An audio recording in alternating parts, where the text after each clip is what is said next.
Good evening, everybody, and welcome back to this week's edition of the Pretenders or Contenders Coaches Show. I'm your host, Coach Devon Hale, head football coach at Law High School, also assistant basketball coach. I'm glad that y'all can check in with us today on this wet day out there. I'm glad that, well, not glad, but happy that the basketball games were canceled today. That way I didn't miss my playoff game tonight, but we got a special show for y'all tonight. We're going to be joined by four of PG County's finest, some of the greatest coaches we got in our county right now.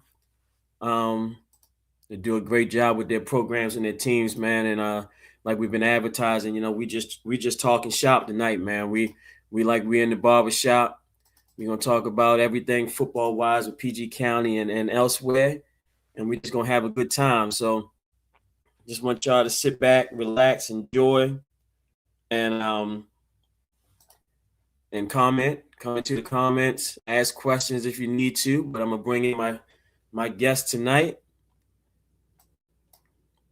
Let's see here. First, we got Coach Hale, Coach Ian Hale, head coach at Suitland High School, down there with the 5200. What's going on, Coach? What's going on, brother? Nothing much, man. How you feeling today? All right. Appreciate you joining on this camera. All right, go ahead, get yourself together. I'm gonna bring in. We got our next coach in here. We got Coach Deron Thomas, head coach at Largo High School. Coming from the den tonight. How you feeling today, Coach?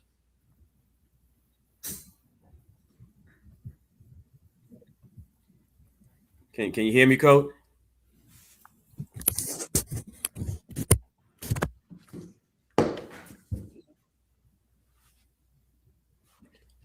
I can't hear you. You might have to go out and come back in, Coach.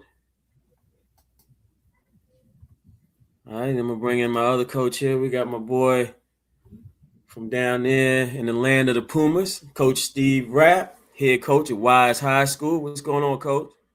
Yes, sir. Yes, sir. Everything's gravy, baby. How about yourself? Always laid back and chill like always. For sure. Hold on. Ready to talk. Ready to talk shop.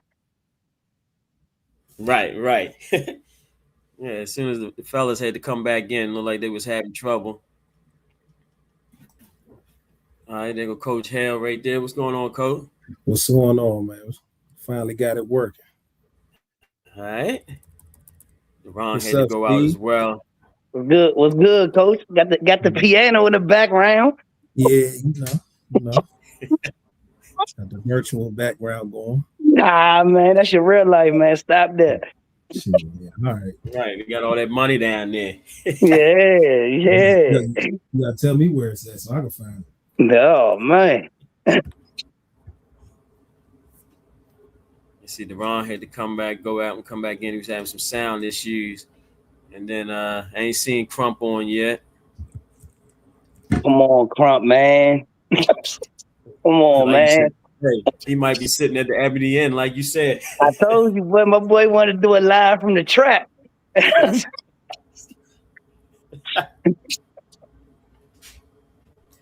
So what's going on, fellas? How y'all feeling tonight, man? Cooling, man. Hey, man, truth is, I ain't gonna lie. I've been kind of excited about this, man. Like, I feel like this the piece that's missing. Like, I remember when I first got into this coaching thing, man, I used to go to the meetings and I see Coach Lynch and Coach Shields and Coach Pierre, and I don't really think Mayo was talking to nobody then. You know what I'm saying? But Green and them, these dudes would sit there like chop it up like old school style, but they really ain't want to talk to each other, so they were talking but really not talking. Like, it was, it's like the mafia table, man. Like, Hale tell you about that. He was in the Deron too. They was in there for that. The mafia table, them cats, all they doing is making jokes about each other.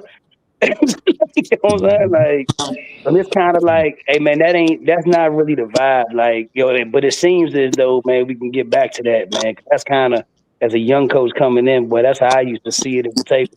And let me tell you, you better not, the young coach, you better not say nothing. Hey, boy, you sit back there and be quiet. Like, right. That's funny what you said about Mayo. I'm sure Mayo wasn't saying nothing at all. He probably just sitting there looking. Oh, I gotta add Danny Hayes and JC to that mix too, by the way. Like the real OGs, man. Right. Let me hit Crump up and see if he might, like you said, he might be at the ebony end, man. My audio good now? Yeah, you in the building, brother? Yeah, I can hear you now. I had to change up a little bit. All right, so man, hey, let's start. Go ahead, Steve. Go ahead and introduce yourself to the people, man. Everybody know who you are, but go ahead and introduce yourself. Hey, man, I'm Coach Steve Rapp, head coach at the Dr. Henry A. Wise junior high school. And I've been in this county my whole life, man. I went to Eleanor Roosevelt, and came through the time. Look, man, I had the honor to see the great Deron Thomas play himself. You know what I mean? Like, we ain't gonna start that. You know what I'm saying? I had the honor and the pleasure. You know what I'm saying? So understanding that, hey man, this is like, pushing this county to the farthest it can go is something, whether it benefits me or at Wise, whatever, it doesn't really matter to me. The push of the county is always first. So I am, like I said, I'm ecstatic that we're able to sit down and do this tonight, man, and kind of provide some history for the people that's listening or whatever, and kind of get to chop it up with dudes that I got to compete against that I respect a lot, man. It's just an opportunity to be on this, to be invited to this, man. I'm ecstatic about. I appreciate it, man, and that's what we're trying to do tonight, man. Just chop it up, shoot the shit, man, and let me add Crump in real quick. Oh, my boy did that. He came late on purpose, man. Crump came late on purpose. Made he wanted to make a grand entrance. What's going on, Coach? Mm-hmm. Come on, man. You got to come off mute, Crump. Oh, man. Yeah. We can't hear you, Coach.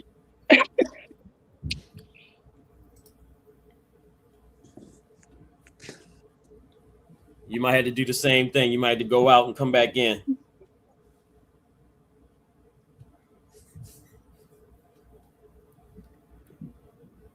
I'm gonna remove him off there. Yeah, Coach, go out and come back in. You should be able to get back on. All right, Coach Deron, go ahead and introduce yourself, man. Deron Thomas, head coach, Largo High School. PG County, born and raised. I grew up. I'm a PG County kid. I played my whole youth life at Forestville Boys and Girls Club.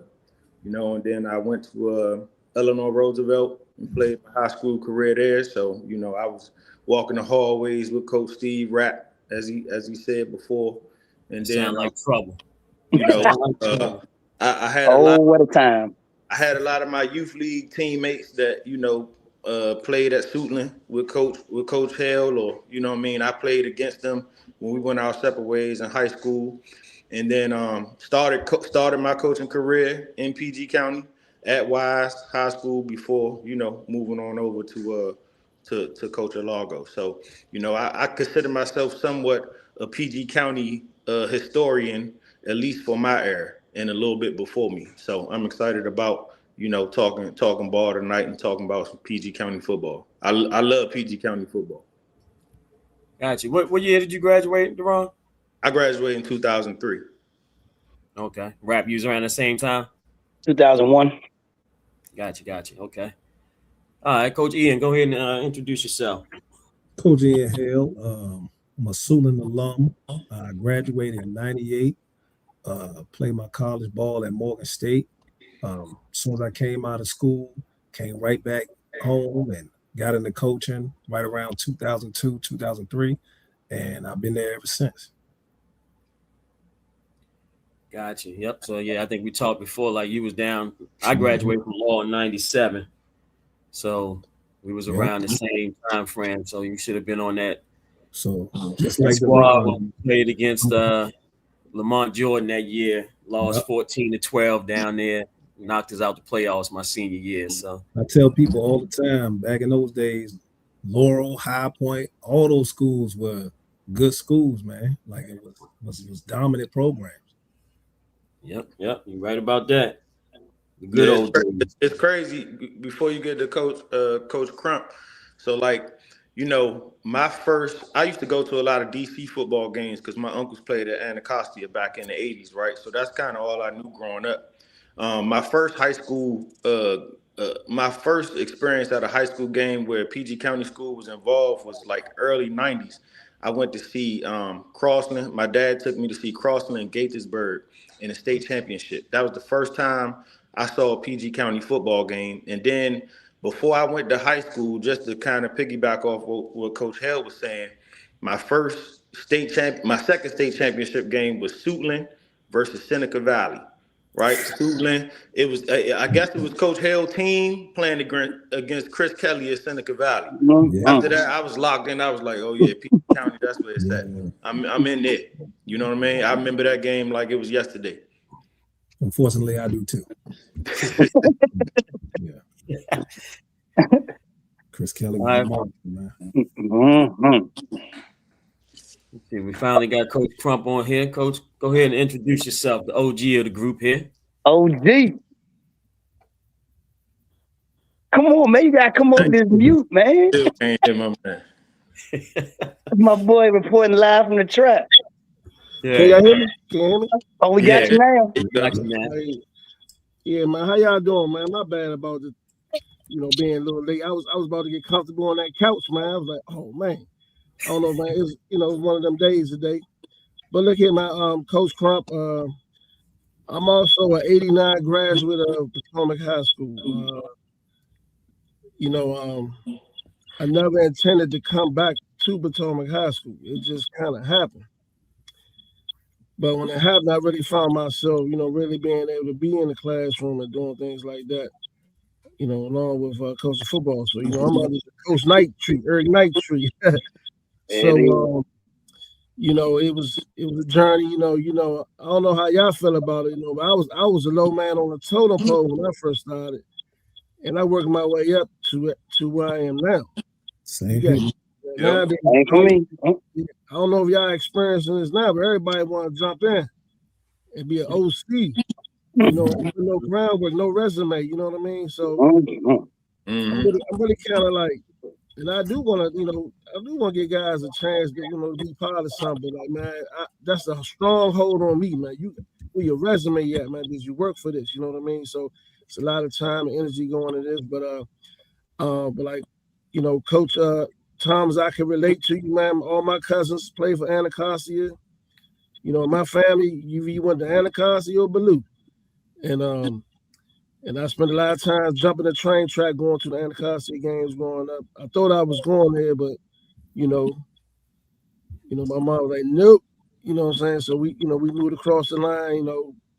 That I always say, moving over there, in the Potomac boundary growing up,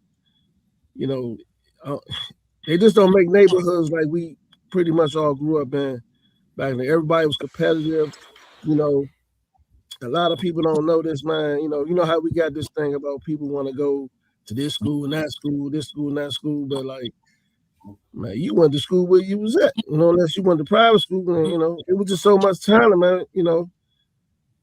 Shoot, we looked at it the other way, shoot, maybe you had to go to private school, you know what I mean? But it's I'm just glad to be on here, man. Let's talk some PG County football. Hey, Coach, man, I think Deron set the table right there, man. What if maybe everybody need to share that, man? Your first PG County high school game. I can tell you mine. I can't remember whether it was 95 or 96. It was one or the other. So that make me in like 7th grade. And I'm playing quarterback at Lanham Boys and Girls Club for Coach Rick. He had just became the JV head coach. So he take our whole team to Friday night, Largo versus Roosevelt. And I can tell you, I remember who the quarterback was. It was Jay Merchant. So this like 96, maybe 95 or 96. Friday night Largo. And Roosevelt, I think Largo ended up beating Roosevelt that night. First time I ever went to a high school football game, right? And hey man, I'm over there and I'm like, man, this thing is moving so fast. Brother, hey, And I seen that's before Roosevelt really started wearing all black. So they was out there in that white and powder blue, man. And I was on some, oh, I'm gonna play for this. Like, you know what I'm saying? Like I saw it right there live and in charge, and then I was everybody to know old Coach Rick, whether you love him, hate him, whatever the case may be, man. I was right in the middle of kind of his takeover as the coach, man, where it kind of seemed like it peeled out to be him versus Nick Lynch, like, and they would go. It kind of he grew the Landon Boys and Girls Club right into Roosevelt, and hey, man, we kind of really never see another coach do it like that, where he kind of built it from the bottom all the way to the top to take that whole thing over there, and then obviously, it kind of ended the way it did, and whatever, but. In the end, man, that I was kind of there for the rise of him, if that makes sense. Got you. Yeah. Ian, Deron. Well, Deron, you said Joe. Ian, what you got? What was your first high school, PG County high school game? Yeah, my first PG County high school game was watching the Suitland game, man. I had joined the team yet, and I remember going to see Suitland versus Oxon Hill. And we had this linebacker on our team at the time. Me and him are good friends now, named Dr. Merrill. And I just remember this was back in the time where guys had the neck rolls and the double thigh pads and all that. And I just seen it at the time, in high school, when you're younger, everyone looks so much bigger than you, man. And you couldn't tell me this dude wasn't Ray Lewis out there, man. He was out there smacking everything, running.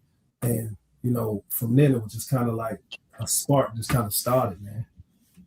And I just grew interest from there. Gotcha. Deron, you got one? No, I mean I kind of already gave mine. The Crossland Gaithersburg State Championship game and the Suitland Seneca Valley game. That was my first two. You know what I'm saying? And I could speak to kind of what Coach Hale talking about because again, I was in the heart of the Suitland Roosevelt rivalry, right? Like I was in the middle of it where when we played our games, you talk about standing room only. You couldn't get in the stadium, right? I know Sidney Baskins. I know Steve Marsh. I played against Thomas Smith in high school, and he was on my college team at Pitt. You know what I mean? So, that's deeply rooted. I know we'll probably get to that one at some point tonight. You know what I mean? I didn't attend too many Largo games when I was in high school. You know what I'm saying? We try to stay away from them games because of some of the extracurricular activities that was going on. But I'm glad to say now, if you come to a Largo game, it's a nice, good old safe environment. Probably one of the safest Friday night environments you'll get. So come on out and watch us play this fall. Hey man, one of the common themes on here tonight is everybody in here that's on here, including myself, played. Grew up in PG County, played at a PG County high school. Coming from law, back in the 90s, we was considered country, ain't nobody in the rest of the county know where law was at. But, we played good football. I started out in the Law Boys and Girls Club. I remember my battles with Lanham and all those good things, man. And, we won a couple of championships. But, growing up, I grew up in the neighborhood. Y'all might have heard of it called Pumpkin Hill. So, down in the hill, a lot of those dudes was ballers. And so that year, the Law won the state championship, 1988, with Coach Chuck Hikes, who became my head coach when I got the Law. Those dudes, man, they played football, man. We had Kevin Bailey at fullback. Rest in peace. He died in a car accident a couple years ago. Kevin Dukes was the quarterback. Crump, you might remember some of these names because that was around your time. But those dudes played ball, man. So we used to go up there to every game. One of my cousins, he was one of the managers on the team. So I was always at the school anyway. And, we ain't have no lights back then. So we had no Friday night lights. So all our games was on Saturdays. But, man, just going up there, seeing them dudes, like Ian said, man, they got the double. Man, some of them had triple knee pads or thigh pads on, man. They got the neck rolls,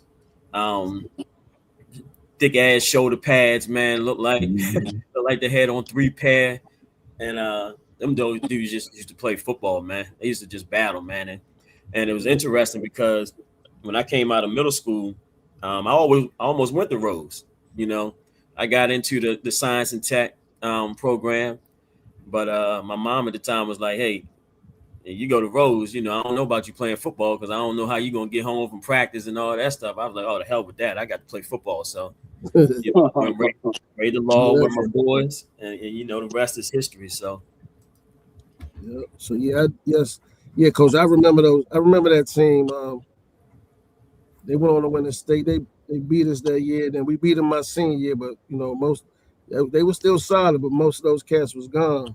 Yeah, they graduated. Yep. But yeah, in Laurel High School, most people might not realize they probably was the only team to win the state past Central Avenue till Mr. Dr. Henry Wise came along. You know. You know what I'm saying? So it's for a long time, but like yeah, I remember that team. I remember the coach too. Is he still around? Hikers is up in Pennsylvania now, man. He and everybody think he retired, but he's still up there coaching, man. He coaching DBs at a school up there. So okay. Yep, yeah, I still keep in touch with him every once in a while. Okay. All right, man. So first question I'm gonna ask y'all, man, is you know, thinking about the county right now, you know, where do you see football in the county compared to the rest of the state right now? So Crump, I'm gonna start with you since you're the OG on the phone. I see us at a deficit right now. I just feel like kids don't want to play football, you know. Even at Potomac, you know, I mean, I might have 85 kids in my program. I probably should have 120. A little more maybe. But what I'm finding out is, man, these guys be hiding from me. You know, you can spot a kid, we know the look, you know. And a lot of times when you get those guys in a one-on-one conversation, man, you find out why they don't want to play football no more, you know. And yeah, we might think it's because of the video games and, you know, people don't make them play, things of that nature. But a lot of them most of them had bad experiences at the youth level. From what I'm learning. And you know, then, you know, in our case, you know, we're all located, you know, we deal with a lot of distractions about, you know, what school somebody want to go to, you know. And that's another factor as well. But I don't know what's going to turn it around right now to get everybody back competitive to the point where how it used to be, you know. But I think we all doing a good job. We just maintaining, grinding. You know, I'm telling my guy down south, I said, man, I just think the coaches up here did do a great job of trying to, you know, keep this thing moving. You know, because, you know, we don't have, you know, technically I don't think we're a football state, you know, the way they look at a football state.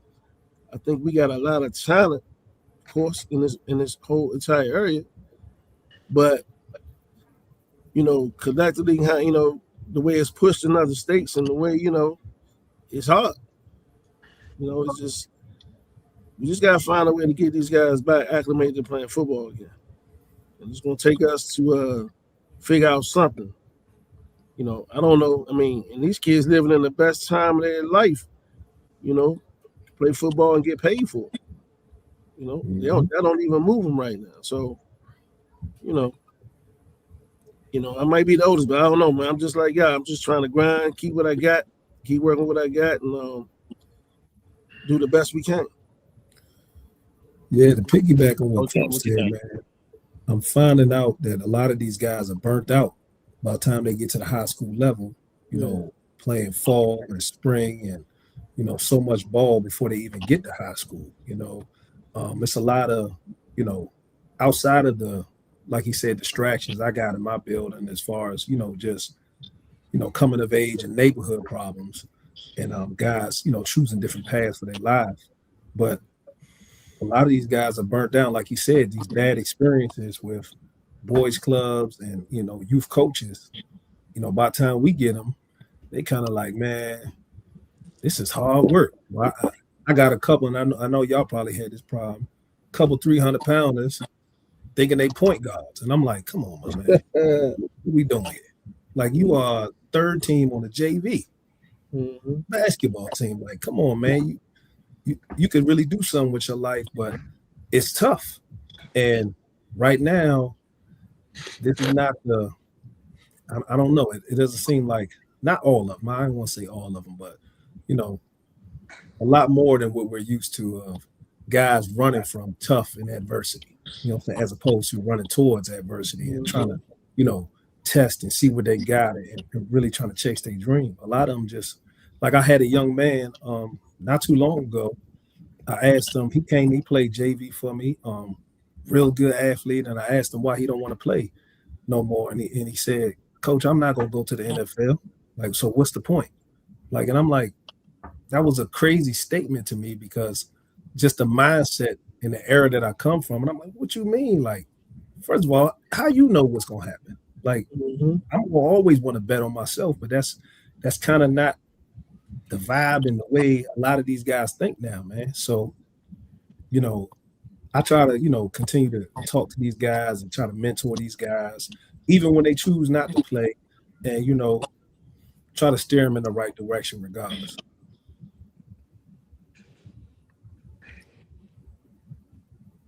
Gotcha, Coach Deron. I'm hoping that PG County football can kind of return back to the glory days. I think that it's much different now. And again, not to make excuses, right, for us. However, I think there is a reason. I think our county in particular is dealing with pretty much what a lot of other counties in the state don't have to deal with, right? And when I talk about that, I'm talking about the presence of the private school league and the proximity of the private school league, right? Just the opportunity, right? If you're a kid and you play on the Eastern Shore, or you're a kid and you playing deep down in Southern Maryland, it's a little tougher for you to get to the schools like, Curl or DeMatha or, McNamara or St. John's. And all them schools is pretty much, those are our competitors for the best talent, right? So I just think that the saturation of schools right here, and then kind of the unfair, maybe sometimes fair, sometimes unfair, bad rap that PG County public schools are getting, as far as how our opportunity or how capable we are to get players in school. I think that's kind of affecting the parents, right? Because a lot of the people that kind of grew up in our generation, they the parents now, and I'm not sure why they kind of feel like it can't be done. And just to kind of piggyback on what Coach Crump was saying, like, if you just look at it, yeah, we are a small county and a small state, but look at the pros that we produced in this county, like guys like Navarro Bowman or Tavon Young or Ron Darby. You know what I'm saying? We've had, like Derek Williams, who I played with, was the #1 recruit in the nation when he came out. So the talent is here, and we play good football. It's just, I think that, the kids just have an opportunity to go to a lot of different places, and I think that's kind of watering down our product a little bit, along with the other factors that they talked about, like just the kids not wanting to play or being eager to do, eager to play the tough game of football. So I think that's where we at. But I think we got some good guys in place leading these programs. Hopefully, administrations can be patient with the new coaches, and we get this thing back to where it used to be. All right, Steve, what you got? Oh boy, it's a reason why y'all let me go last. Let me tell you. All right, I'm gonna watch this timer right here. Make sure I don't go over. Okay. All right, man. This is a systemic problem. All right, and I'm gonna tell you where it starts. It starts when these dudes are 6 years old. Okay. Hey, look, man. My son right now is currently playing 10U football. All right, and he's had a little bit of success. And let me tell you, At 6 years old, the little leagues are breeding these dudes to feel like if you don't play in the WCAC, you're not good.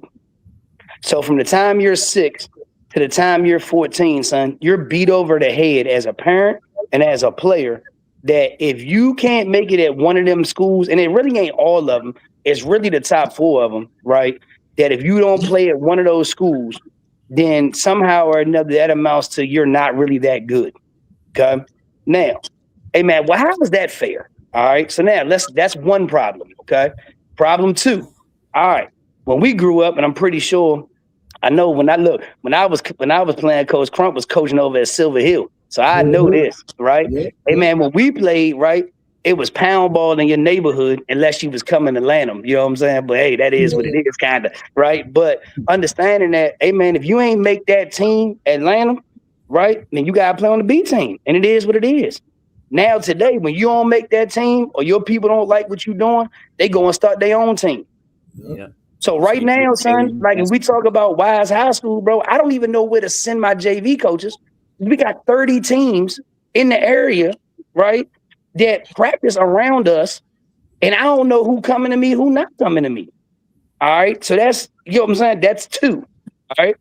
Now, the third thing is, it's no different in Little League, and we create a culture of, all right, man, I ain't playing here, so now I'm going to go to this team. Well, next year I'm going to that team. This year I'm going to that team. So now my man done played some time. He was 6 until he's 14, right? And played for 8 different teams.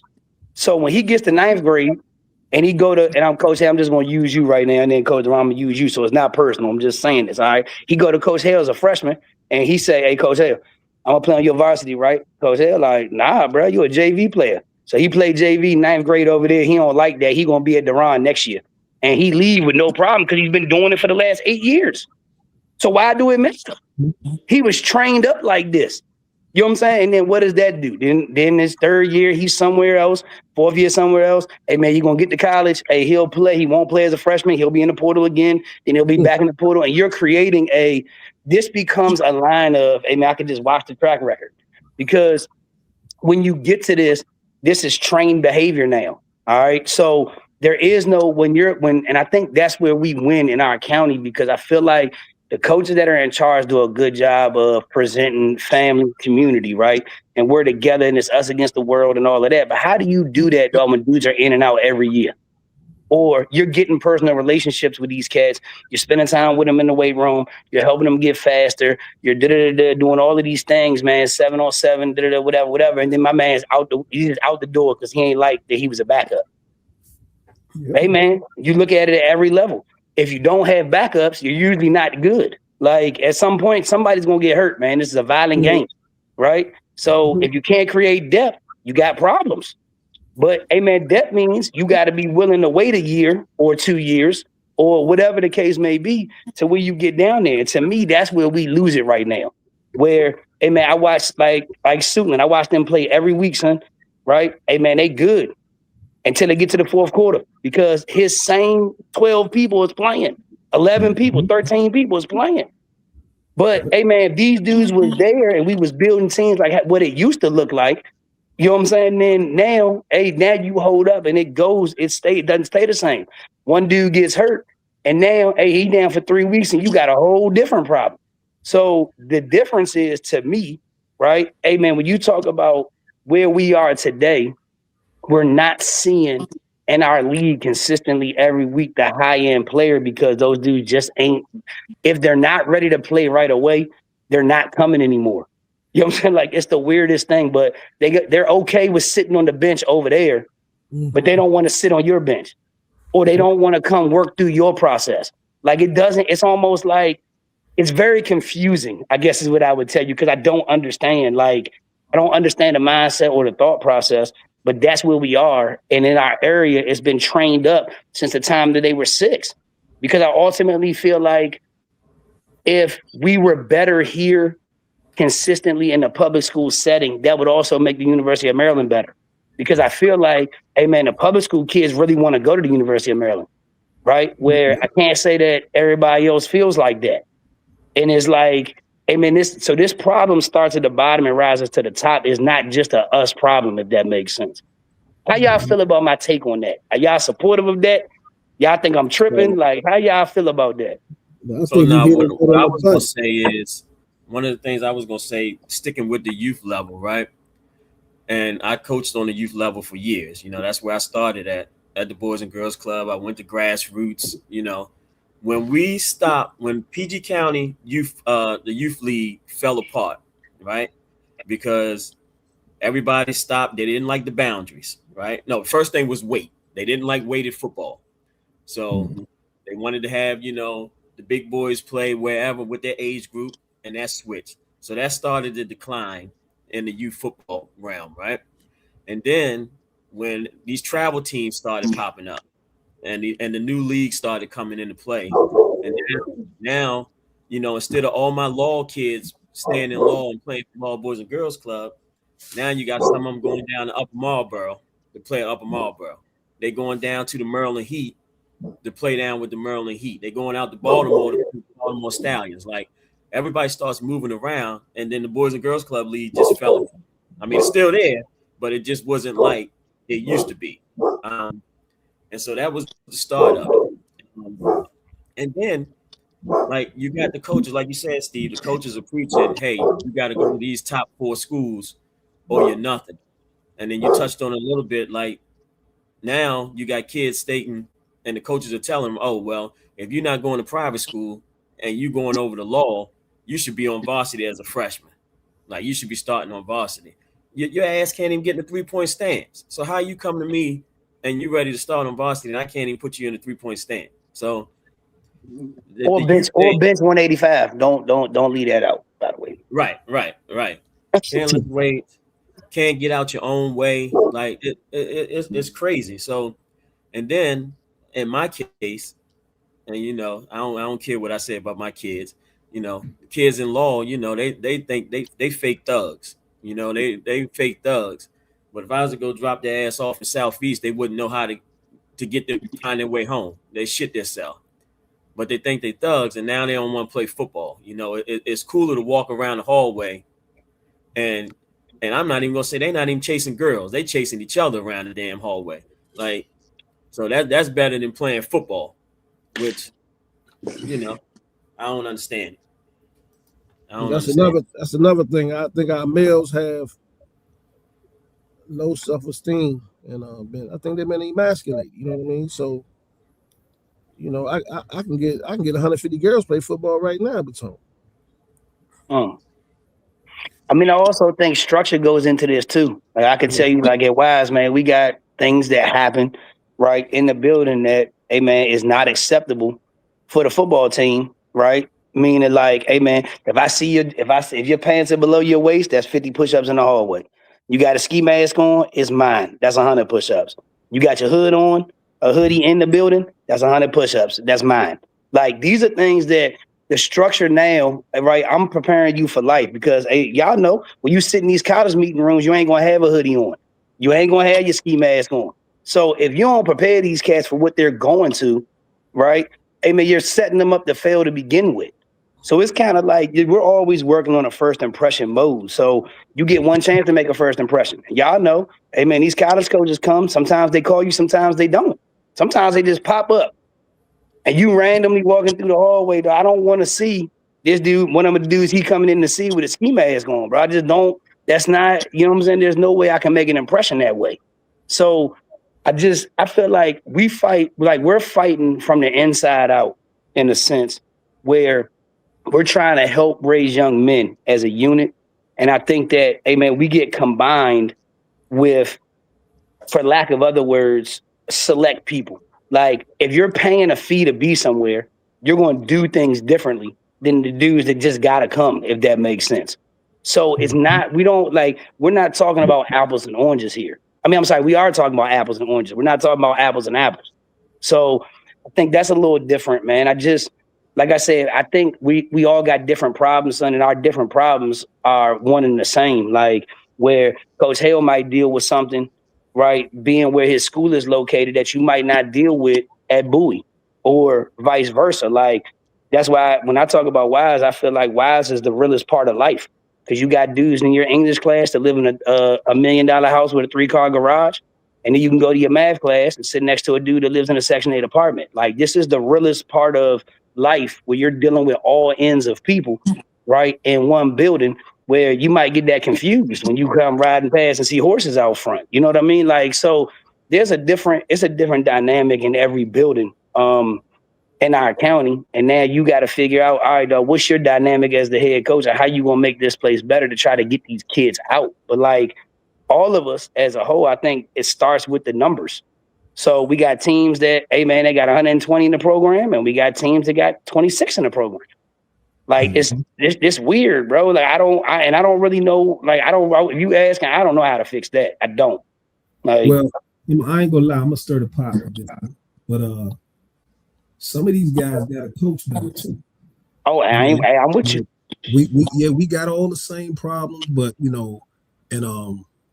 and I'll use Doug as an example. Doug is a small program. Somehow they always successful.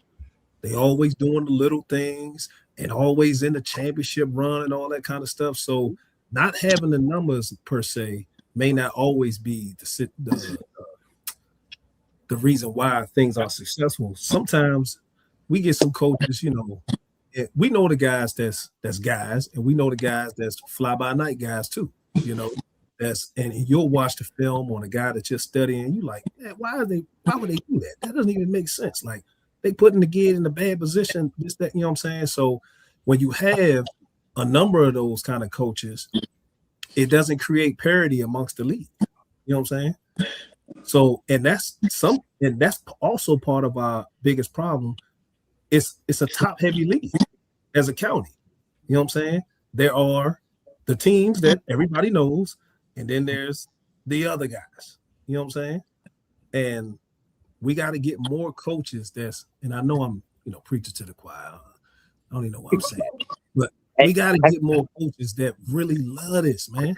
Like, I don't know if y'all had the same problem, but like, when I'm doing coaching searches and I'm talking to these, kind of like what Crump said, you got guys that ain't never did nothing coming in talking about can I call the offense? Can I do, man, what? Who are you, bro? Don't nobody know you like, like, it's not enough guys that's trying to start from the bottom, work their way up, and really do it the right way so they can have the information and the knowledge. And, you kind of seeing it play out. You know what I'm saying? Hey, Coach, I got a question for you. What you said. Yeah. Hey, man, what league ain't top heavy? That's what I'm saying. But it's like, I don't know what it is about this area, man, but it's like, for example, and I'm gonna use Warren, because that's my man. When we talk about people that helped you along your way, he's gonna be one of them guys that I bring up, because he was our running back coach when I was in high school. So I know he know what he's doing. You talking about the High Point? You talking about the High Point head coach? Yeah. Okay. And he also, the same guy. He was at Oxford back in 2004 when he brought them kind of back. You know what I'm saying? But it's like he got to do so much to try to get that joint back to ground zero before he even can get it. You know what I'm saying? So now you got to think, if I'm him, I got to find dedicated, qualified guys who know what they talking about, who could go out there. Now they got to also be able to speak the language of this newer generation. You got to have a balance between older guys that's experienced, younger guys that kind of know whatever the new thing is. You know what I'm saying? Like, it's a lot, man. And I don't know that we have enough qualified and committed adults that are willing to, take the charge to be a coach, especially when you really ain't getting paid. You know what I'm saying? Because the little stipend they give us, you can ball it up and wipe your behind with it. Like, for the work that we put in, we should be getting $100,000 all type. You know what I'm saying? When you brought up Warren and High Point, so I'm gonna speak on this because I'm up on the northern part of the county. One of the biggest issues we got is the change in demographic up here. You got a lot of Latino families that then they taking over the area up here. It's a heavy population up here, and those kids, and there's a few of them that want to play football and come out and play, but you say football, they think about soccer. At Law, we have almost 100 kids come out for the soccer program. You know, same thing. You know, Steve, I know you was at Northwestern, but that was Yes, kind sir. of before the switch. Well, it was happening, but it wasn't as big as now. You know, Pierre couldn't get kids out there because the demographic. Those kids don't want to play football. So that's what we deal with up here as far as, you know, Law, Northwestern, High Point, Parkdale, somewhat. And then when you get, you know, well, Parkdale not that much, but then when you start to get further down, Parkdale, Duval, Rose, Bowie, you know, then the demographic changes back to what the county is more used to. So that's crazy, man, because you know, like some of the and it is changing, but some of the realest dudes that I played against or heard about went to those schools in the northern side of the county, man. When you talking about, again, like I like to be a historian on here, like when you talk about the Winston brothers that played at High Point, or you talk about Ray Hines, you talk about Jamal Crawford at Parkdale, you talk about Chad and Kane at and Lee Bodden playing at Northwestern. It's crazy how much that changed. Danny Muir at Parkdale. These is like NFL guys. Some of the realest cats you ever seen. Yeah, Barrington Edwards at Bowie, right? Who was at Roosevelt? Via Roosevelt. He was at Roosevelt with us too. Yeah. You know what I mean? Yeah. You know, he ended up being the number 5 running back in the country and went to LSU, right? Yep. And you know, that was the last all PG County championship, Roosevelt versus Bowie in the state championship, playing against each other, all PG County. You know what I mean? So it's just crazy how the demographics has changed over time, because everybody used to have some people. I remember playing in all-star games or practicing. What was his name, Coach Crump? Y'all had a linebacker back in the day. His name was like Lonnell or something like that. Yeah, Lonnell Williams. Yeah, Lonnell Williams, man. I remember, you know, going to camps with him and playing in all-star games with him. And I'm like, man, this the real deal. Coach Gus over at Bowie, his brother, Justin Parrish at Fairmont Heights, man. Like everybody had cats. You know, so hopefully we can get back to that. Yeah, before we move on to the next question, just a couple of comments. Let me get a couple of them in here. It's Coach Marshall checking in, the new coach at Bladensburg. And what's up, fellas? Al Brady. Al Brady, so my man Ian Hale. Al graduated from Law in '95. Now a Morgan. He's one of my Morgan teammates. Yeah, played at Morgan. Was just at Pilati, but now he's over at Riverdale coaching. Here we got this Miss Monet checking in. Hey, love to see the good guys. Coach checking in, talking about all we need is some alcohol and wings to make it a true round table. What else we got in here? I got a comment. A lot of these questions we didn't touch on. Go ahead. I had a debate with a guy the other day. You know, based on what we were just talking about, how we have to deal with, the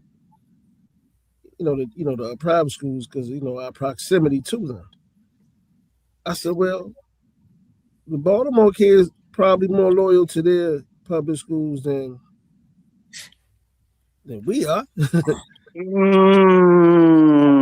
don't know about that, Crump. You don't think so?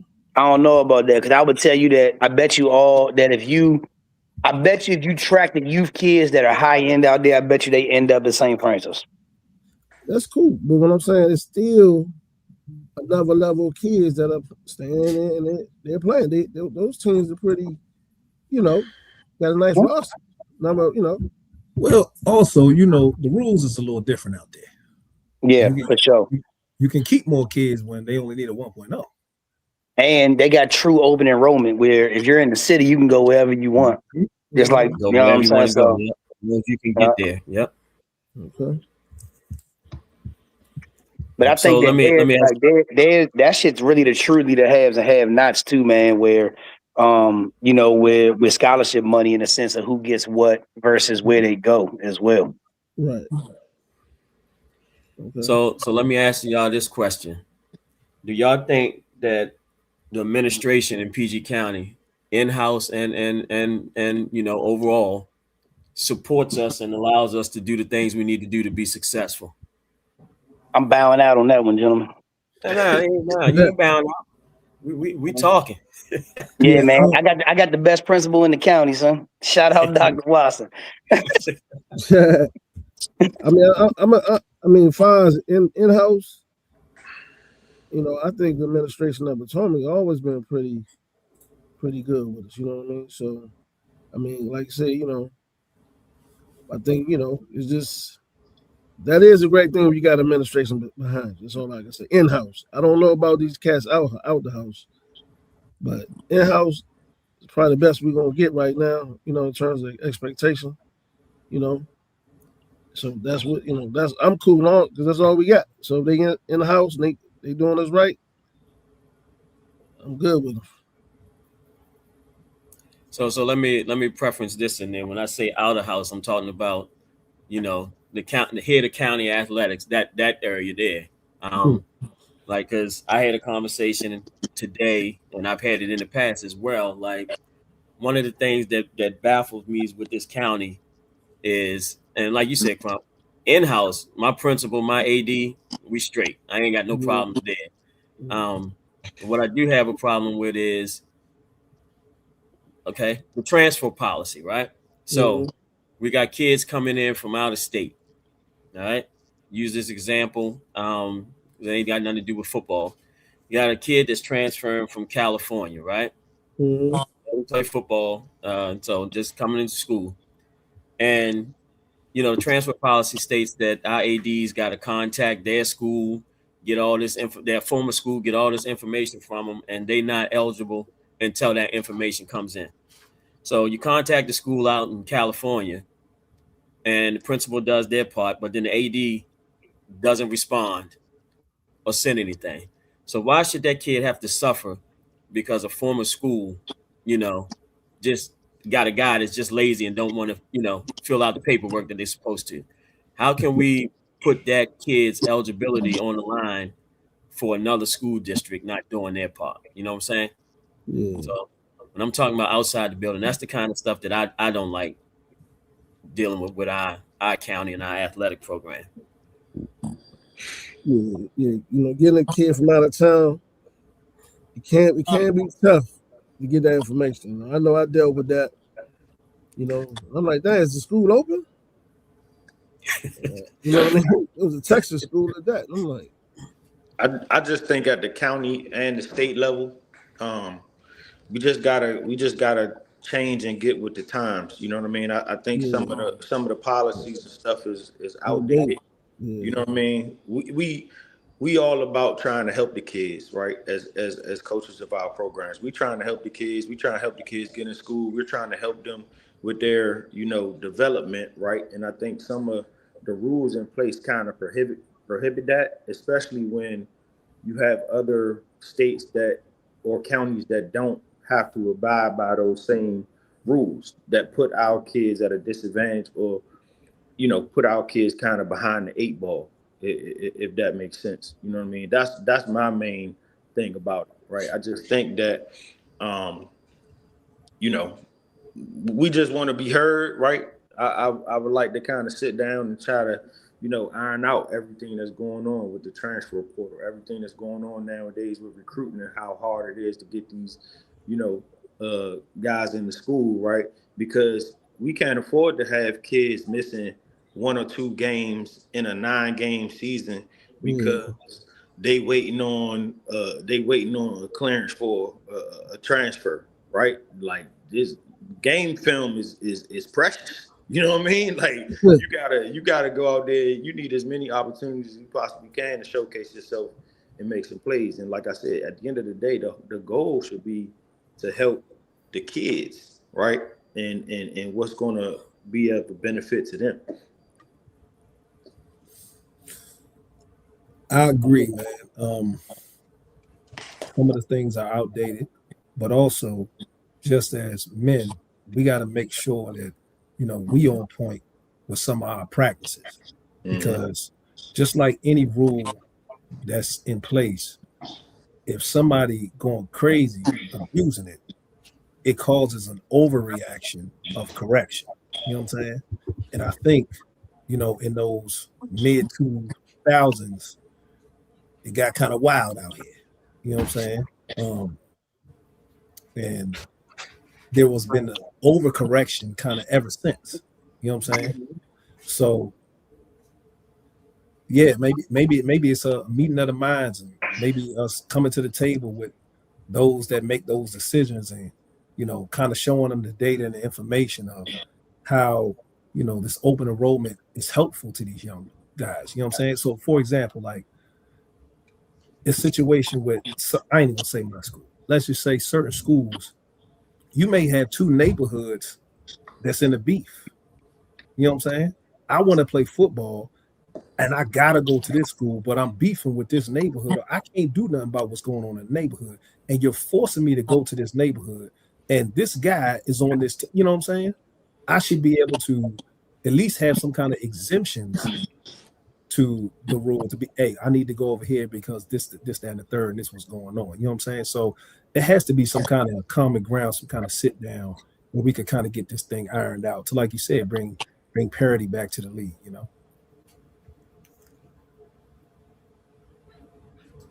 Steve, you bound out of this one? I'm out of that one, baby. All right, let's see. Hold on here. Let's see. All right, so this is a guy, Anthony, checking in. He lives down in Florida. So he said, when does preseason start for you guys up in PG County?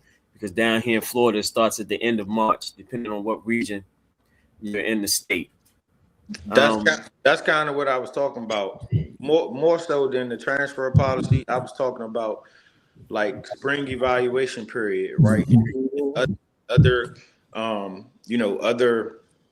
teams doing, or other states doing, spring ball where college coaches can come evaluate players live and stuff like that, or you know what I mean? Even some of the summer stuff, right? Or summer restrictions. And I definitely agree, right? But I like to consider myself a rules follower to the best of my ability, if that makes sense, right? But I know everybody, I know kind of the rules have been bent in the past, but that's kind of my deal. Like, I just think we're at a disadvantage from an evaluation standpoint for the kids, right? Like when we're having spring evaluation period, and it's like we not allowed to do certain things, right? Which I understand, there's a reason why they don't want to allow us to do that, right?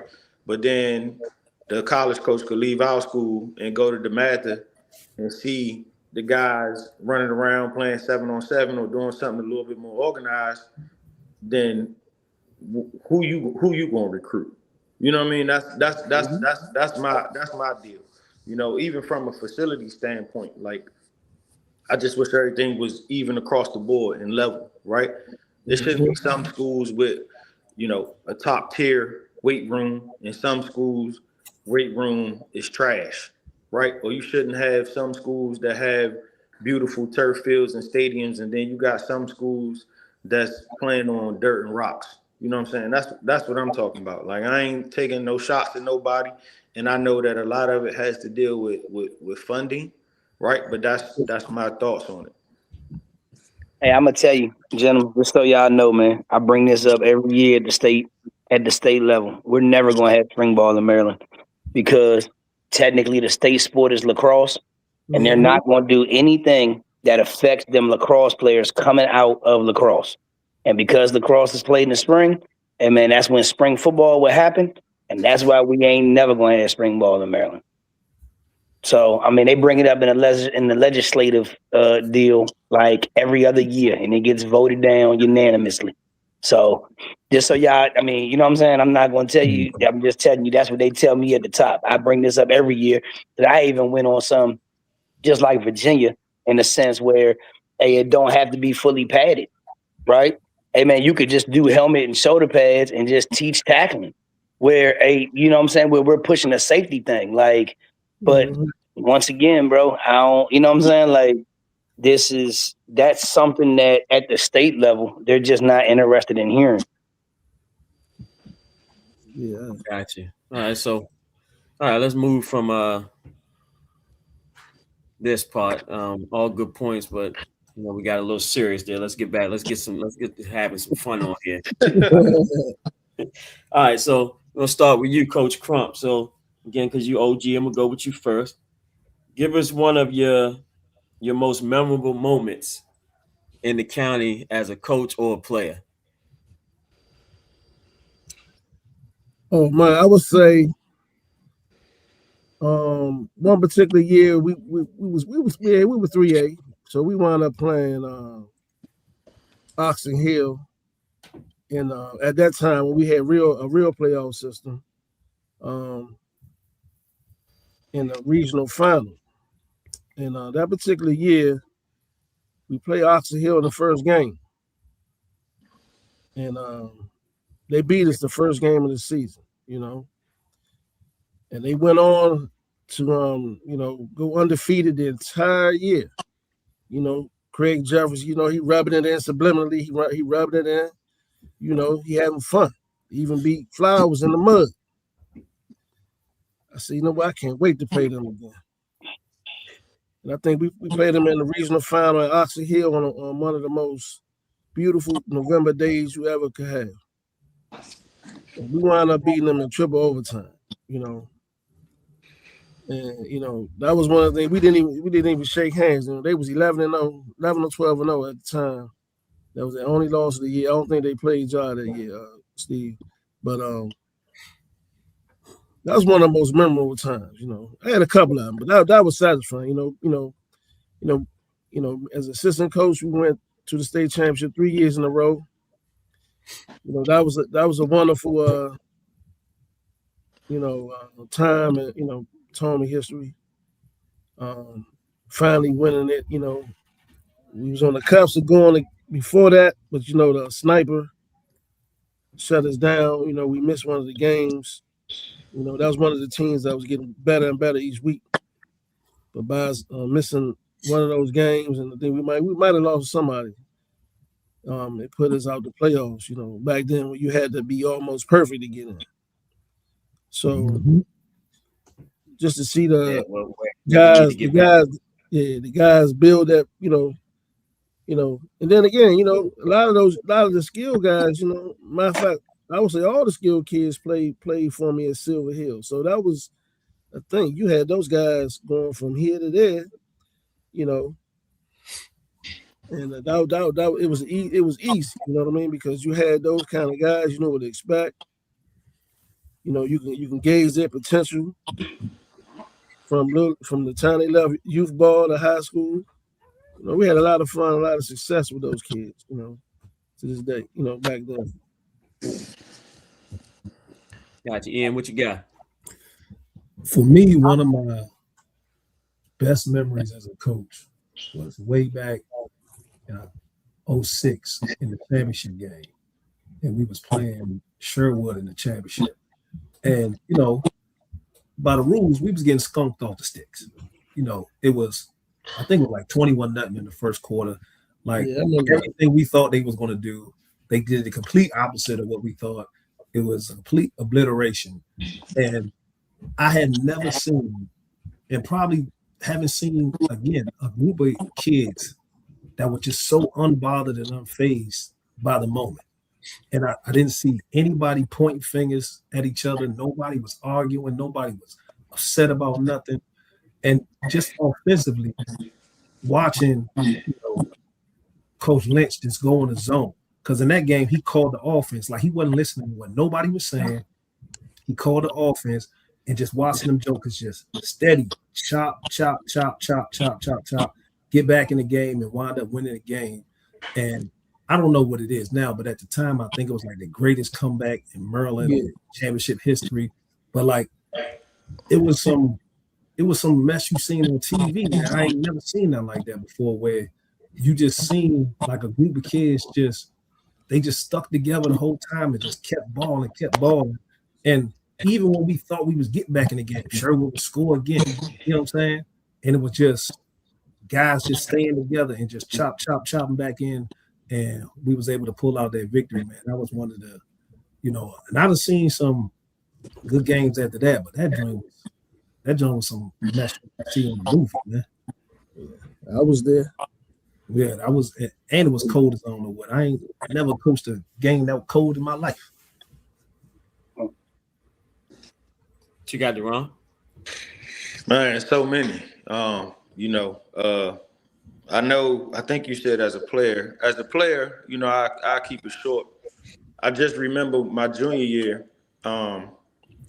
Before we played Bowie in the state championship and lost, we had to go through Damascus and Gaithersburg, right, two of the Montgomery County powerhouses to get to the state game. So that was, both of those were big games that we came out on top.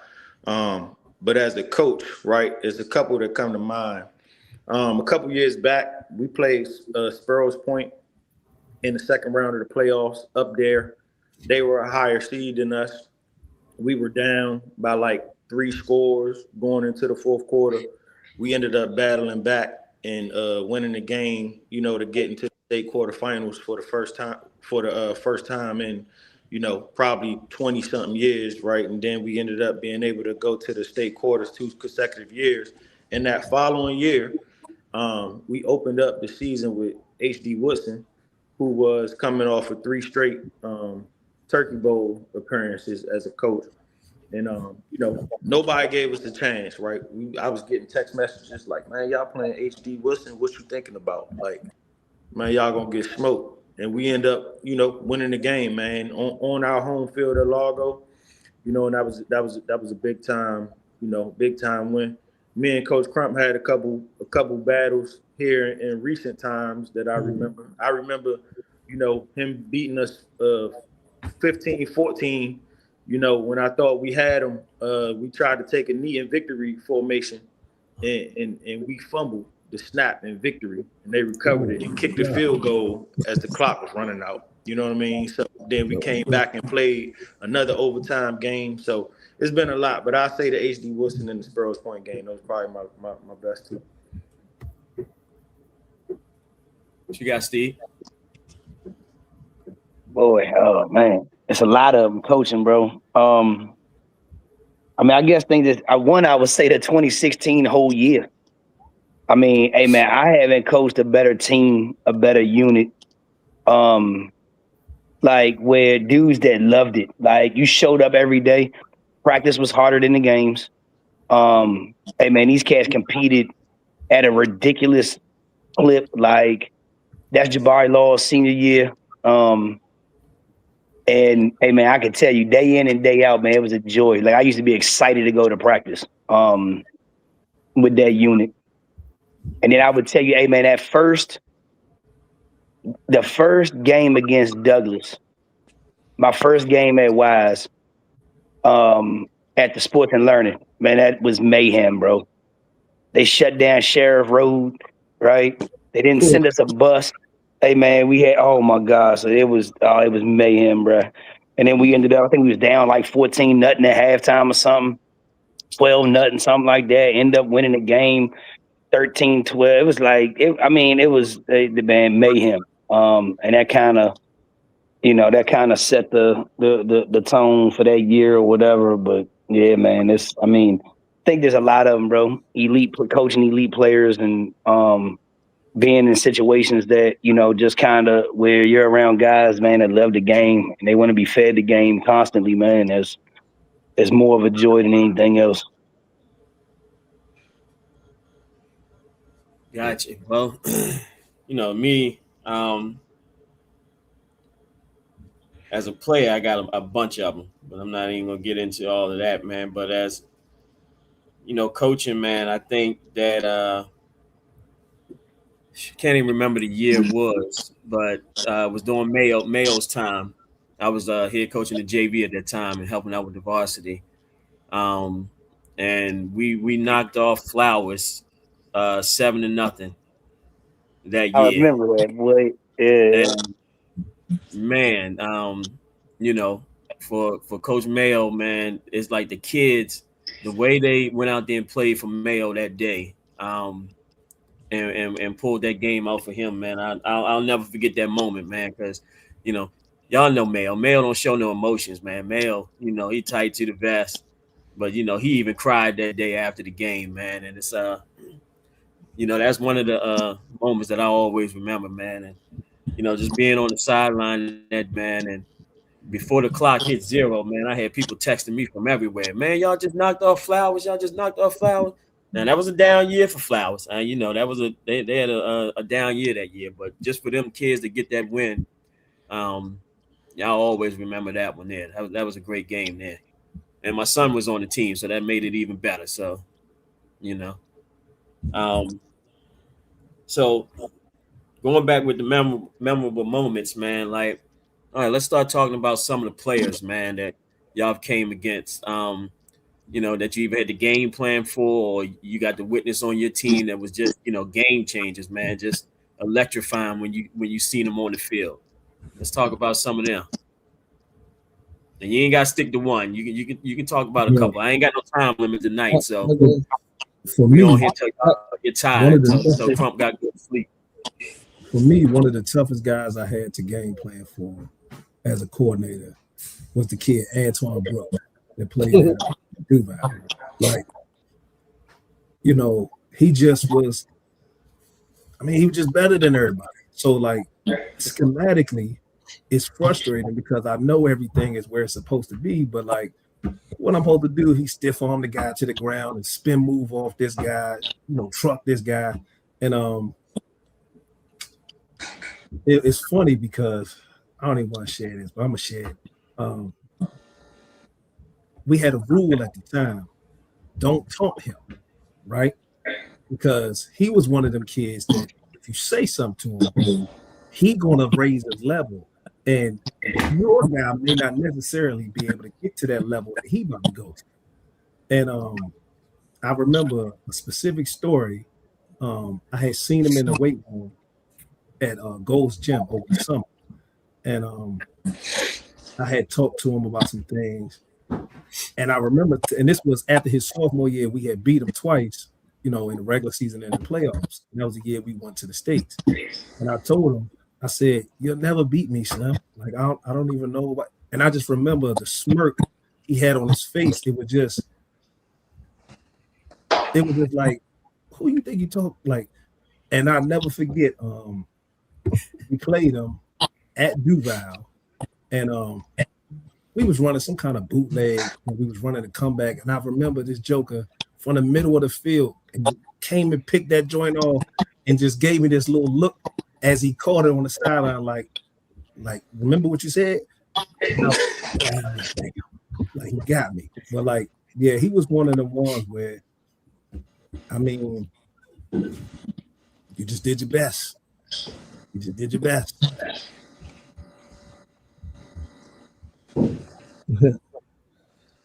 I got one guy. What you got? Okay. Well, this is go. First of all, I will say this, right? Antoine Brooks, the best player that I've ever seen in high school as I have been a coach. I never competed against him, but he the best I've seen. Now, I did not see Joe Hayden play because I was in college during that time. I heard he was the real deal, but Antoine Brooks is the best dude that I've ever seen, right? The best kid that I ever seen live that I was coaching against was Ronald Darby when we played against Potomac one year. He came to Largo. He scored 5 touchdowns, I think like 5 different ways, and the speed was unreal. So as far as a player dominating the game that I coached against, it was Ron Darby, in his Potomac era. Well, I'm gonna tell y'all something. Crump, what you got? The best dude, I'm gonna say, from the time I've been a coach in public school at Potomac High School, I gotta go with, and this overall, I gotta go with the guy out of Forestville, Larry McClain. Oh my gosh! It's hands down. Hands down. I mean, please let me talk about Larry when you get done. Larry McClain, man, it was, he was the truth, man. I mean, then after him, it was maybe like was it Andre Jones or something like that? Forestville. can't remember. I think Andre James, I believe. I just can't remember. But like Coach Mayo had Larry McClain, then Coach Holly had him his senior year. I think Coach Mayo wound up going Flowers. He was nothing but the truth, man. And like, Potomac, Forestville, that's like, Forestville, Potomac kid is the same kid, you know what I mean? During that time, and man, we played these dudes on homecoming, man. We couldn't stop them one time. We lost 41-40 in homecoming. All right, Devon, what you wanted to ask? Yeah, I just want to say Larry McClain taught me how to play football. Mm-hmm. Larry McClain played for Forestville Boys and Girls Club with me.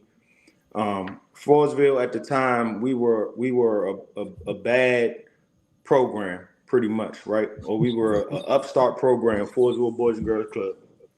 He came over from District Heights, and he changed the whole Forestville Falcon program. And he was, 3-4 years older than me, and I watched him play every Saturday. And Larry McClain taught me how to play football from Forest Creek. He did. And that's my favorite football player of all time. Went to Syracuse. I think he might still hold the state record with 34 interceptions in his high school career. Yeah. So that's a guy. That's a good one, Coach Crump. That's a good one. Yep. What you got, Steve? Hey, man, I put some thought into this one. I mean, I think Antoine Brooks is a no-brainer, right? Like, hey, man, that dude might go down top 5 players in the top 5 players ever in this county, bro. Like, because it wasn't anything he couldn't do. The only thing that if you was asking for a deficiency was, hey, man, he just wasn't fast, right? But outside of that, hey, that didn't really matter because he was a tank. Mm-hmm. But it's like, I felt like, hey, man, that dude used to snap the ball to himself and then punt it. It felt like he was a snapper and a punter. But damn, son, like, so I think that's an easy one, man. But when you kind of roll through, I think I've been thinking about it from a year standpoint where, hey, man, it's been a lot of elite guys when you're talking about game planning. Like, I remember, hey, man, Tavon Jacobs was a tough playing, bro. Like, I remember the one year in the 4A when the all-county running backs was like Darius Victor, Squire from over there from Suitland, the running back at Duval Perry, and then Uriah Bethea. Like, golly, man. Like, when you think about a crop of players and some of the dudes that you done seen over the years, I never got to see Darby play live. And man, I remember Brandon Banks at GP. Yeah, I mean, the GP. Yeah, I remember Brandon Banks at GP. I never got to see Big Phil play, man. I heard the stories though. And my man used to plant people in the grass. You know what I'm saying? Like, obviously, hey man, Coach Hale would be tight with the Navarros, and I seen Joe play. Came home from college to see that against River Hill. And hey man, there's so many dudes that came from Wise, bro. Like that, I'm not gonna sit on here and just talk about those dudes, but I mean, hey man, like Jaleel Farouk, dog, I think is probably the best player I've ever coached. As far as being able to do anything with no deficiencies. Anthony AJ Linton was the fastest player that I've ever coached. Like, my man ran so fast that it looked like everybody around him, it looked like he was jogging on a regular basis.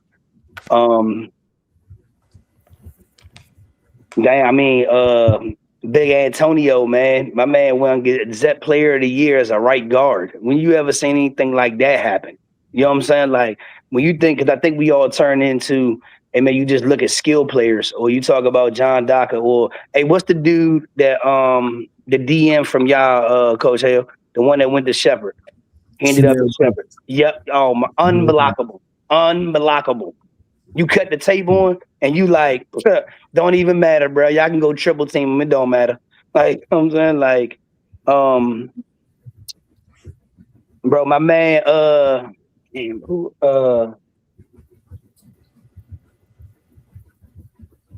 Look, man, it's so man. Look, when you get into that, it's really tough, man. I don't even know how you would rank these dudes, kind of.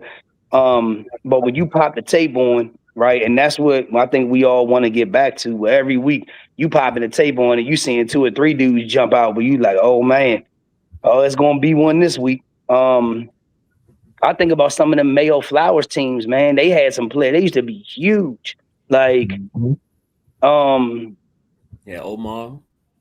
Yeah, see, that's what I'm saying. Like, you go back and you could probably go each team in the county, son, and give you a top 5 of dudes that you're like, yep, I remember him. Problem. You know what I mean? Like, you know, I'm gonna go back to my playing days. So Crump and Ian, y'all probably remember this dude, man. But man, I know the week leading up to this game, my senior year, like the only thing that our coaches said the whole day was Walter Cross. That's all we heard at practice. Walter Cross. Walter Cross this, Walter Cross that, man. And you know, we was determined when we go down there, win or lose, like if we lost the game, Walter Cross wasn't gonna be the one to beat us that day. And like I said, we had a squad that year, man. We finished 7-3 my senior year. But we went down there on that damn dirt ass field they had back then. And we wound up losing to them 10-6. But Walter Cross didn't beat us. We tried to shut his ass down, but that was one dude, man. And you watched him, you know, play against other teams, man. It wasn't nothing he couldn't do on the field as well. Who was the running back at Susan then? Bennett? Jermaine Bennett. That was Jermaine Williams. Yeah, boy. Hey, man. Shit. Yeah. See, that's what I'm talking about, boy. You could flip a coin, son, and find a skill player in this county, buddy. Hey, Ian. Yes, sir. That named a lot of Silver Hill guys. The Jacob boys, Cross. Yeah, man. Golly. Squire was a Silver Hill guy. Yeah, Squire. Man, we used to say back in the day, man, that when you played against Suitland, man, you was playing against their damn 4x1 and 4x4 track team, man. Yeah, man. Yeah, they had backs for days. And I ain't gonna lie, man. Y'all looking at stuff from a different vantage. We haven't had a home field, and I don't know when, man. Yeah. Like we haven't had a home field, and I don't know when, man. Like that. I know. See, Devon, you probably remember this, man. We used to get up on folks in our crowd start pulling them keys out, jingling them keys. Yeah. Get on the bus, start crank the bus up, it's over. Like we had a serious 12 man out there, man. But like, you know, those was the glory days. Man. They had the go-go band on the track. Yep, had the go-go band. Yep. And it's funny standing room only. It's funny you were talking about Walter Cross. Like the way we always knew we was playing against somebody good because Coach Lynch would always put Mr. in front of their last name. And when he was talking about him, Mr. Cross right here, he getting the ball. Mr. Cross go with motion, he getting the ball. And everything he said, man, we tried to, we wound up winning the game in overtime, but no, Walter Cross did his thing though. Like he was serious business. But speaking of that band, that's back when Northeast Groovers was playing Bout It. And I remember it was a timeout and they started playing it. Man, we teed up, we wound up winning the game in overtime. People was throwing their helmets up and all that. Because the year before that, Walter Cross had knocked us out the playoffs. Because that's back when you couldn't even lose 2 games and go to the playoffs. And we had played off the hill, they knocked us out or whatever. But man, heck yeah, man. Those was good times, man. Oh, my Joe boy. Everybody quiet while the offense is at work. Yep. That's preacher Lynch on doing the mic. We slick with that, but y'all made sure y'all got him off the mic though. He was out there. He was announcing, but he was coaching. Oh yeah, my man would be like, "Hey, there's nobody covering the number 3 receiver. You guys should take a timeout right now." Yeah. But one of the best we was just guys, talking about some of the guys, the best guys you've coached, though. You know what I'm saying? Yeah. We're talking about guys that we played against. Some of the best guys you guys coached.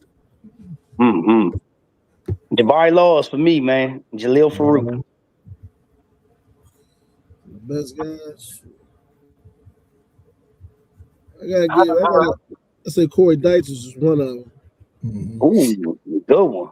Tayon Fleet Davis was the epitome of football player, man. He just eat, sleep football.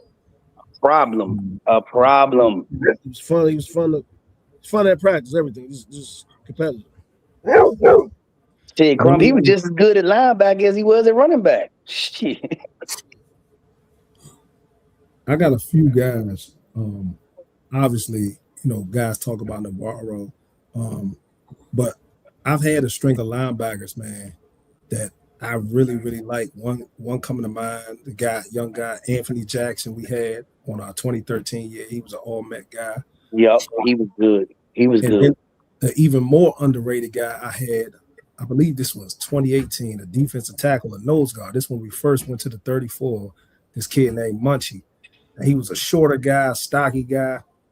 Dog, my nose was calling the coverages, the line, everything, bro. He was cerebral. He was technical. He was a mean, like everything you would want from a kid, man. He just, he was just short, but he was a dog, man.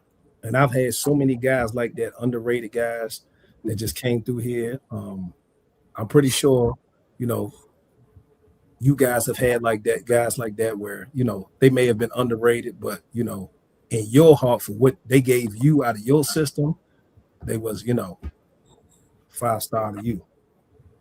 Hey, what's my man name that went to ODU, the linebacker? Which one? It was two of them. They was brothers. It was John Dar. John Dar. That's him. There you go. Another solid one.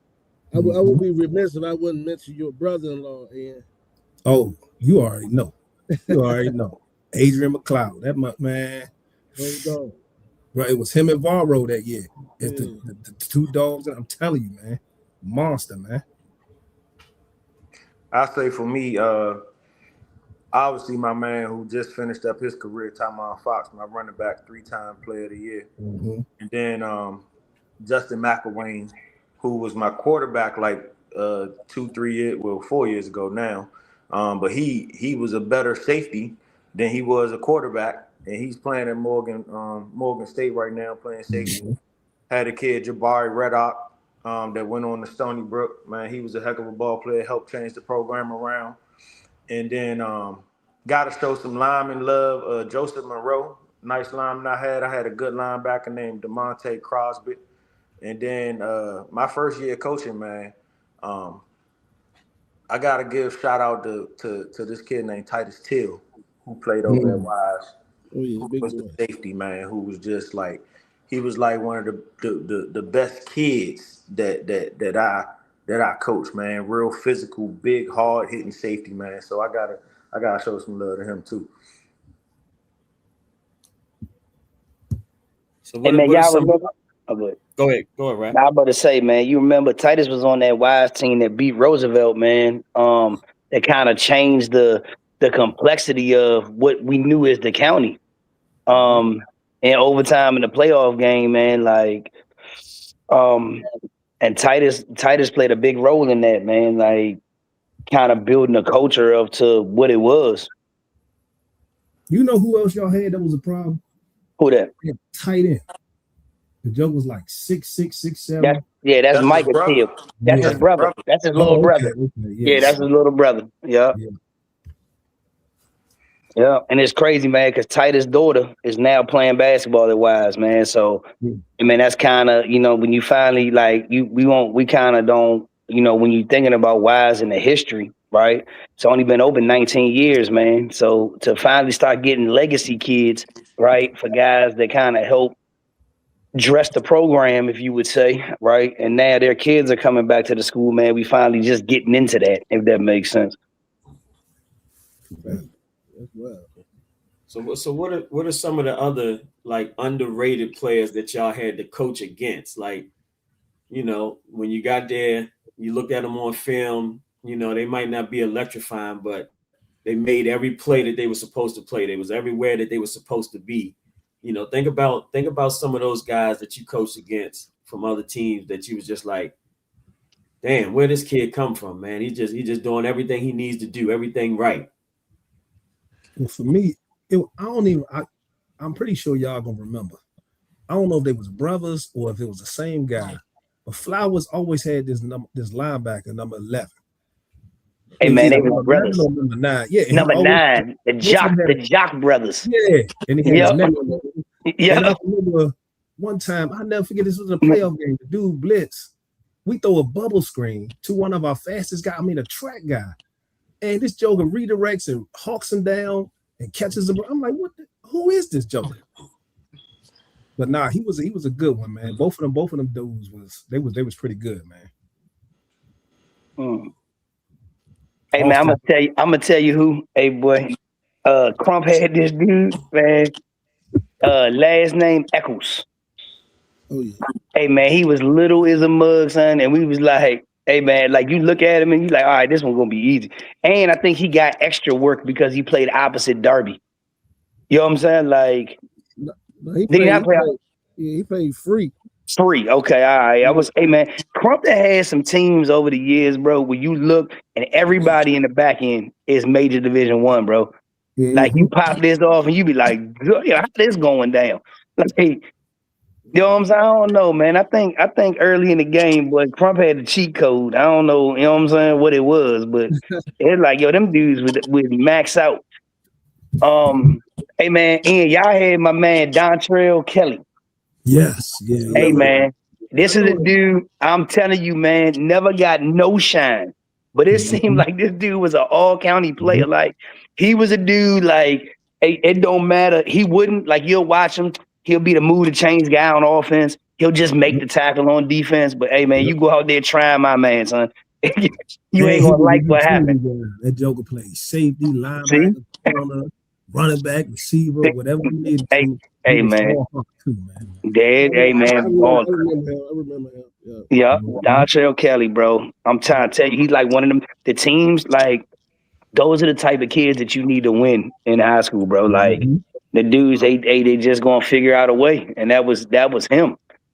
Hey man, I'm trying to think of anybody else that like you showed up and you like, there is no way. Hey man, you know what? I thought Antoine Brooks was like that as a sophomore. Like I kind of watched him do things against other teams, and I'm like, there's no way. Hey man, he about to come over here and do this to us. Like, it ain't no way. He put us out the playoffs 2 years in a row. I felt like I'm responsible in that playoff game for the birth of him, because like that joker just started coming alive, and I'm like, yo, this can't be real. Like, yeah. I mean, he was stepping through tackles, and I'm talking about we had a good defense that year. Like he just wanted it, but like, you know, we just happened to practice field goal block that day. You know, There it is. There it is. Yeah, that's how Amari was for us. Like when he showed up, when he moved from California, you know, his sophomore year he didn't get to play because that was COVID or whatever. But that next year, his 11th grade year, man, when he stepped out on the field, I think he surprised everybody. You know, we had seen flashes of it in practice, but we didn't think he was gonna have the impact that he had for our team that next year. Hold up, you talking about that dude that wore number 1 for y'all? Yeah, Ari. Yeah, he was a problem, bruh. Yeah. Good. I agree with that. That's a good one. That's a good one. That's a good one. That's a good one. I know, man. Douglas had this kid, Marcus Bowman. He was the DN. Super high top fade. Man, you talk about the motor. You talk about the motor. This dude was insane. Like unblockable, motor crazy. Marcus Bowman, man, like underrated. But you talk about a game wrecker. He was a game, and it seemed like he was playing forever. Like it seemed like he was playing forever. He played 4 years. Him and the quarterback they had at the time. I forget Devin's last name. Butler. Them two, Devin Butler. Yep. Them two was there forever, right? And Aaron Parker over at Gwen Park, he played quarterback as well. He ran around the field like he was crazy. And then Sherrod Baltimore from Fremont. There's one. Yes, sir. Hey, that dude he played point guard in basketball. He was a straight up point guard on the field too. Sherrod Baltimore, anything. And Sherrod Baltimore, he used to roll with us in the summer, right? I had Darby, all those guys, right? But these coaches, man, they used to miss it with him, man. Yep. This guy, they really used to like. This dude was a football player, man. Did y'all see how he almost won the state in basketball in Friendly? How he almost willed the team?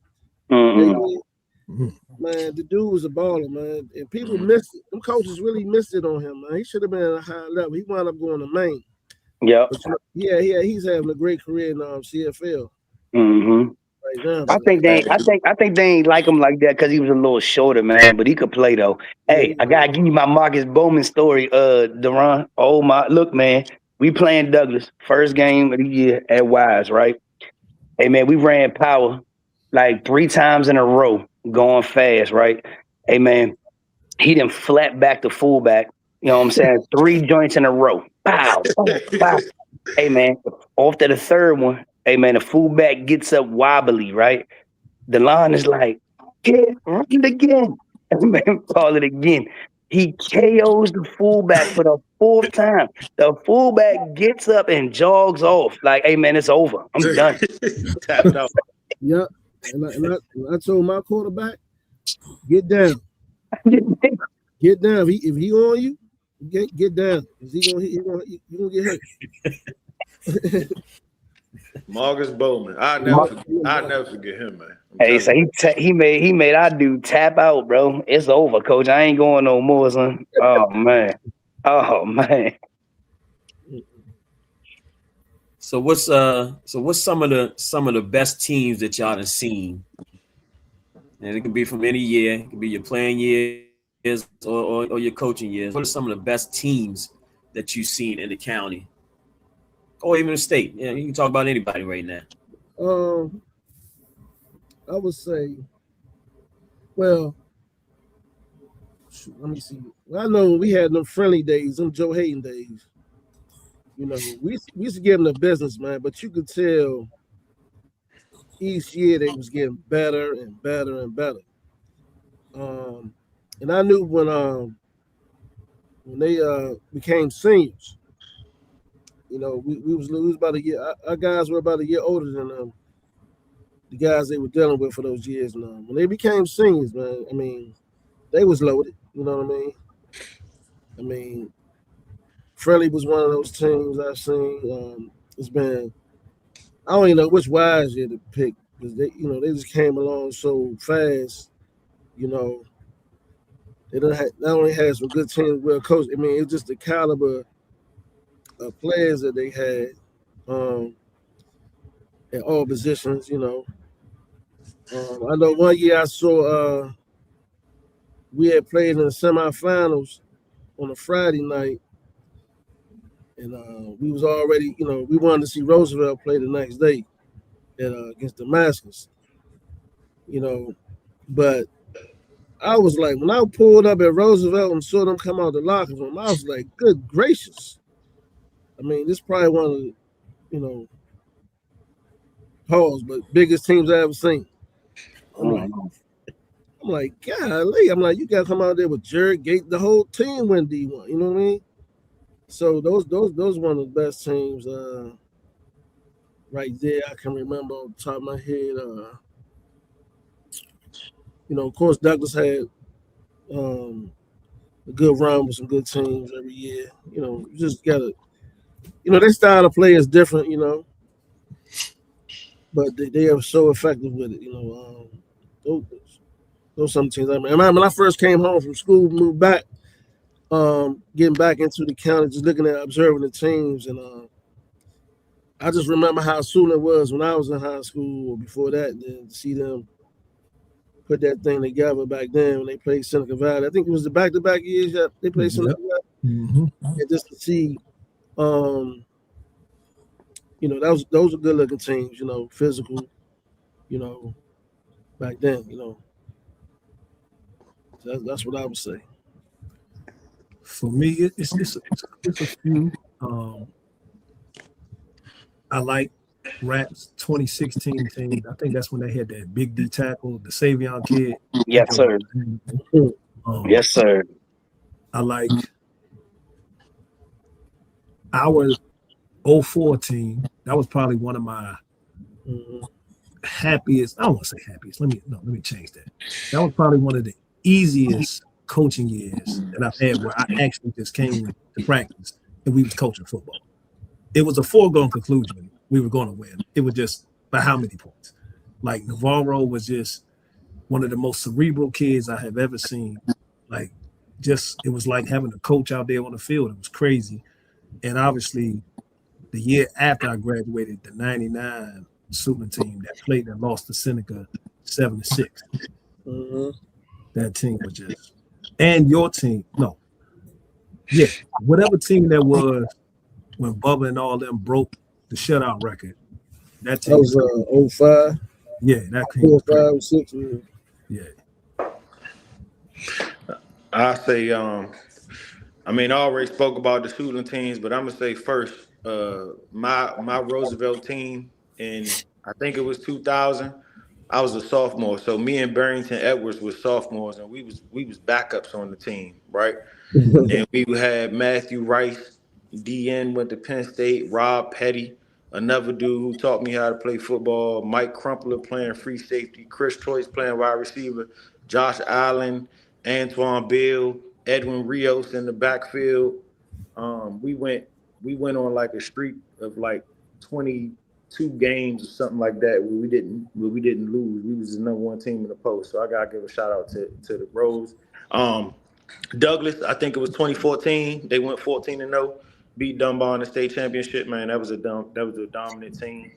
And then that Wise team, whatever Wise team it was with Miles, and then the kid that went to Rutgers, and then the kid that went to, I think it was AJ, and I think Yeah, Kyrie that was was on that no, team. that was Kyrie was on 16. The team Oh, you talking about? he was on Hazel team. I'm talking about Yeah, the team, I think before that. the team you talking about is 2015.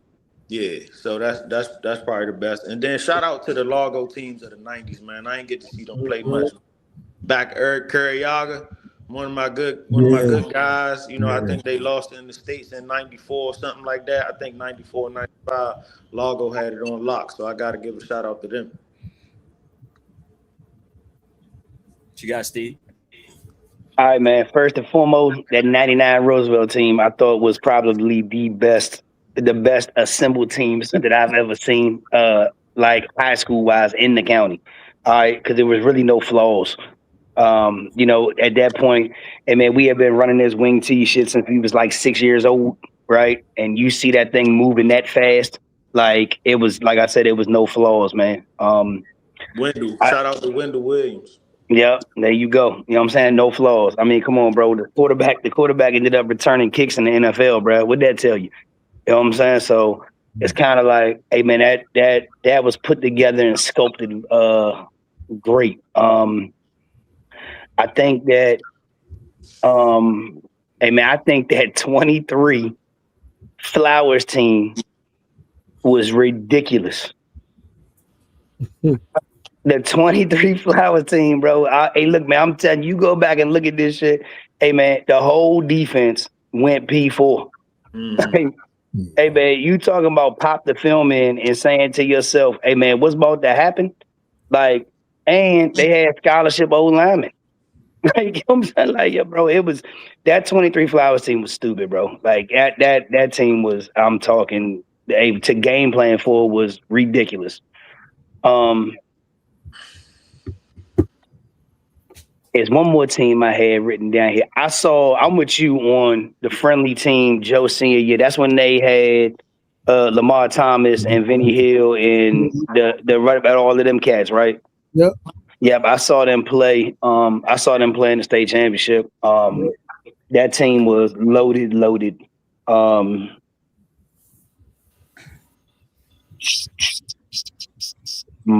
just running through my mind real quick. The team, if like, I mean, we seen so much football in this county, bro. Like when you think about all time teams, it's, you know what I'm saying. It's some of it is who you seen and what you've been around, right?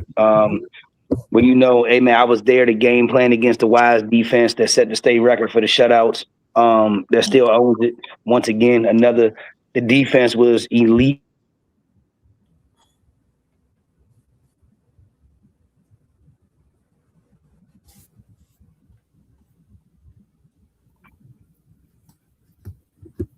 You good? Yeah. I can hear y'all. Y'all good? Yep. Steve. Look like he went out for a second. I'm back. Yeah, go ahead. Who you got, Coach? Real quick in the comments, somebody just responded. Suitland 87 and 98 teams. Suitland 04 teams. Shout out Doc, my man. Yeah. That's that linebacker I was talking about with the neck roll that was going crazy. So let me ask y'all this. I'm about to start some shit real quick. So where do y'all see that we stack up right now as far as talent wise with other counties? Because I got my boy over there in Montgomery County that covers Montgomery County football, right? My man Coach Drip, right? So he came on the show one time before, man, and he said, he does something at the end of the season where he puts together a MoCo All-Star team that plays against Dime U's 7-on-7 team, right? Uh-huh. So he said if we was to put together a team to play against them, Montgomery County, they would beat us 35-0. Hey man, tell your boy, son, whatever he drinking, hey man, order us 3 of them. I'm sure he's listening in. You know what I'm saying? Like, hey man, I would tell you, to me, it all depends on the classification. It all depends on the classification, man. Like, if you asking me, I think that, hey man, like Coach Hale said early, hey man, there's some high end joints and there's some low end joints, man. Like, and it depends on what team you get it at. If you want to be real, like, yeah, he on here now. He on here. Come on now. Like, if you take, go ahead, Coach. What we really talking about? He said 7-on-7. Yeah, 7-on-7. That ain't football. You definitely it ain't football, but you have a better chance than real football than 7-on-7. But it ain't, like not us. You know what I'm saying? For sure. We one thing we have is some athletes. Mm-hmm. Yeah. He just talking, man, but it's good though. Hey, Crump, do MoCo got any good 3A teams? I'm 4A/3. I don't know. Oh, okay. Well, there you go. They got one that got it to the chip. So, hey, man, you know what I'm saying? Like, what about you, Deron? What y'all? 2A, 1A? We 2A. Just 2A. All right. MoCo got any good 2A teams? I don't even think they have. Clarksburg? What they got? Like Clarksburg and Poolsville? Something like that. And that's just I think those are the only 2 lower classification schools that they have. I think maybe Rockville or Richard Montgomery, one of them might be 3A, but most of their teams 4A. Yeah. Okay. I think Richard Montgomery 4A. Masters is kind of low. I think it's only. I think they only have like Clarksburg and Poolsville, which is small.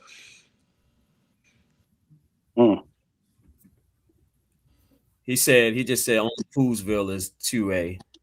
He said everything else, they do everything else big out there in Montgomery County. Tell him, Paul. He like talking shit. But his QO is Northwest. Right. The Max used to have something, but then they had the little broomstick problem, and now they kind of fell off. Like, come on. Bro. They got Paint Branch, Blake, Northwest, and QO, right? That's they top 4 in MoCo. Say it again. Yeah, I guess the top is the top 4 in MoCo, QO, Northwest, Paint Branch, and Blake. I'm asking y'all know better than me. Y'all so, yeah. But that's what it seemed like. That's their top 4. Yeah. That's probably their top 4. What happened to Seneca Valley? They not doing nothing? All the good players go to QO. Right. Well, I mean, for real. I mean, Tommy just lost a kid to QO. Yeah. Yep. How they come to PG? Crump. These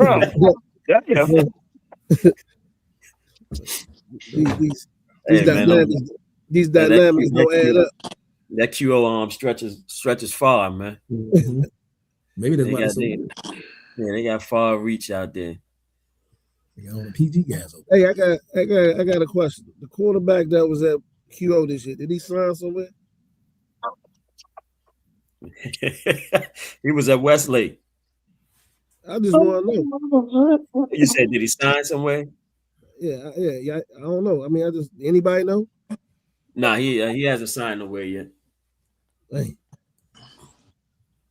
Boy, the trolls is out, boy. Let me tell you.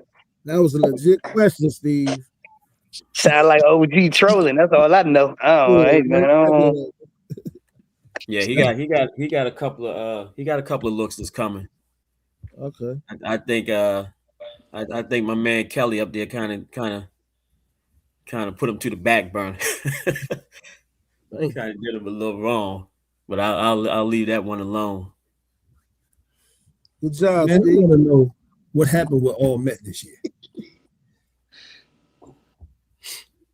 What you mean? What's the question, Steve, brother? what's your opinion on that? Where was the PG County kids? That's what I want to know. Hey man, we ain't buying enough papers. I don't think nobody brought enough papers because there ain't no sports section no more in the Washington Post. There you go. I don't think anybody brought enough newspapers. A Washington Post newspaper would cost you $6 on a Sunday. Damn. Did y'all know that? No. Newspapers. The Washington Post costs $6 on a Sunday. You still buying newspapers, Crump? No, I am that kind of guy, but I haven't bought. I protest. And man, look, I'm gonna be wild. I'm gonna be real with y'all, man. So when Corey Dyches, right, was having the kind of year he was having his senior year, right? Yeah. I called the Washington Post to do whoever that dude was that covered us at that time. Mm-hmm. I had to make sure he did not forget about Corey Dyches.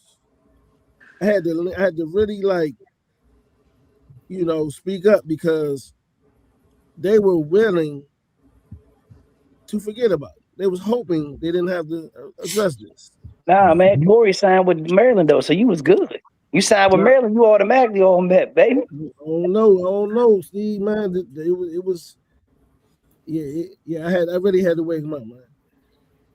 When they lost, see, this what y'all don't know. Darby did not want to talk to the Washington Post his senior year. And my man put him second team All Met. He was an Under Armour All-American. Mm-hmm. You see what I'm saying? Come on, man. Stephon Diggs was the defensive player of the year, bro. Just because they had a dude that rushed for 2 racks. Yeah. Come on, man. They've been doing this for years, bro. This ain't new. Chelsea James, who left the Post to cover the Nationals, right? She made sure Jerome Dudes made All Met. She came to the school and everything. Mm. Hey, I'll tell y'all this, though. Real talk. 2 years ago, my first year as the head coach, right? Wise High School, son. We got 3 players first team All Met. I never thought, I'm telling you this for right hand for a guy, I never thought any public school would get 3 kids All Met, bro. Never thought it. So I'm telling you, I thought we turned the corner with that. I ain't even gonna lie to you. When that happened, I kind of felt like, all right, dog, we're gonna at least get one. Like our player of the year is gonna be that dude every year now. Right? Mm-hmm. Hey man, didn't happen. Most we had was 2. We had Big Radio and Poe made All Met at the same time. There it is. Yeah, we had DeCarlos Young, and I think the reason why it happened too is because it was one offensive lineman, one defensive lineman, right? DeCarlos Young, Trent Wilson, and then Sailor Brown. So I'm telling you, man, I'm blown that it's gone though. I ain't gonna lie to y'all about that. I'm blown, son. Yeah. I'm blown about that. I just feel like now we gotta figure out something more to do for our guys, man. Whatever that looks like. Because I mean, even the post rankings, right? Like, hey man, you could lie about it if you want. Y'all was still looking at them joints weekly. I know you would. I bet you I would.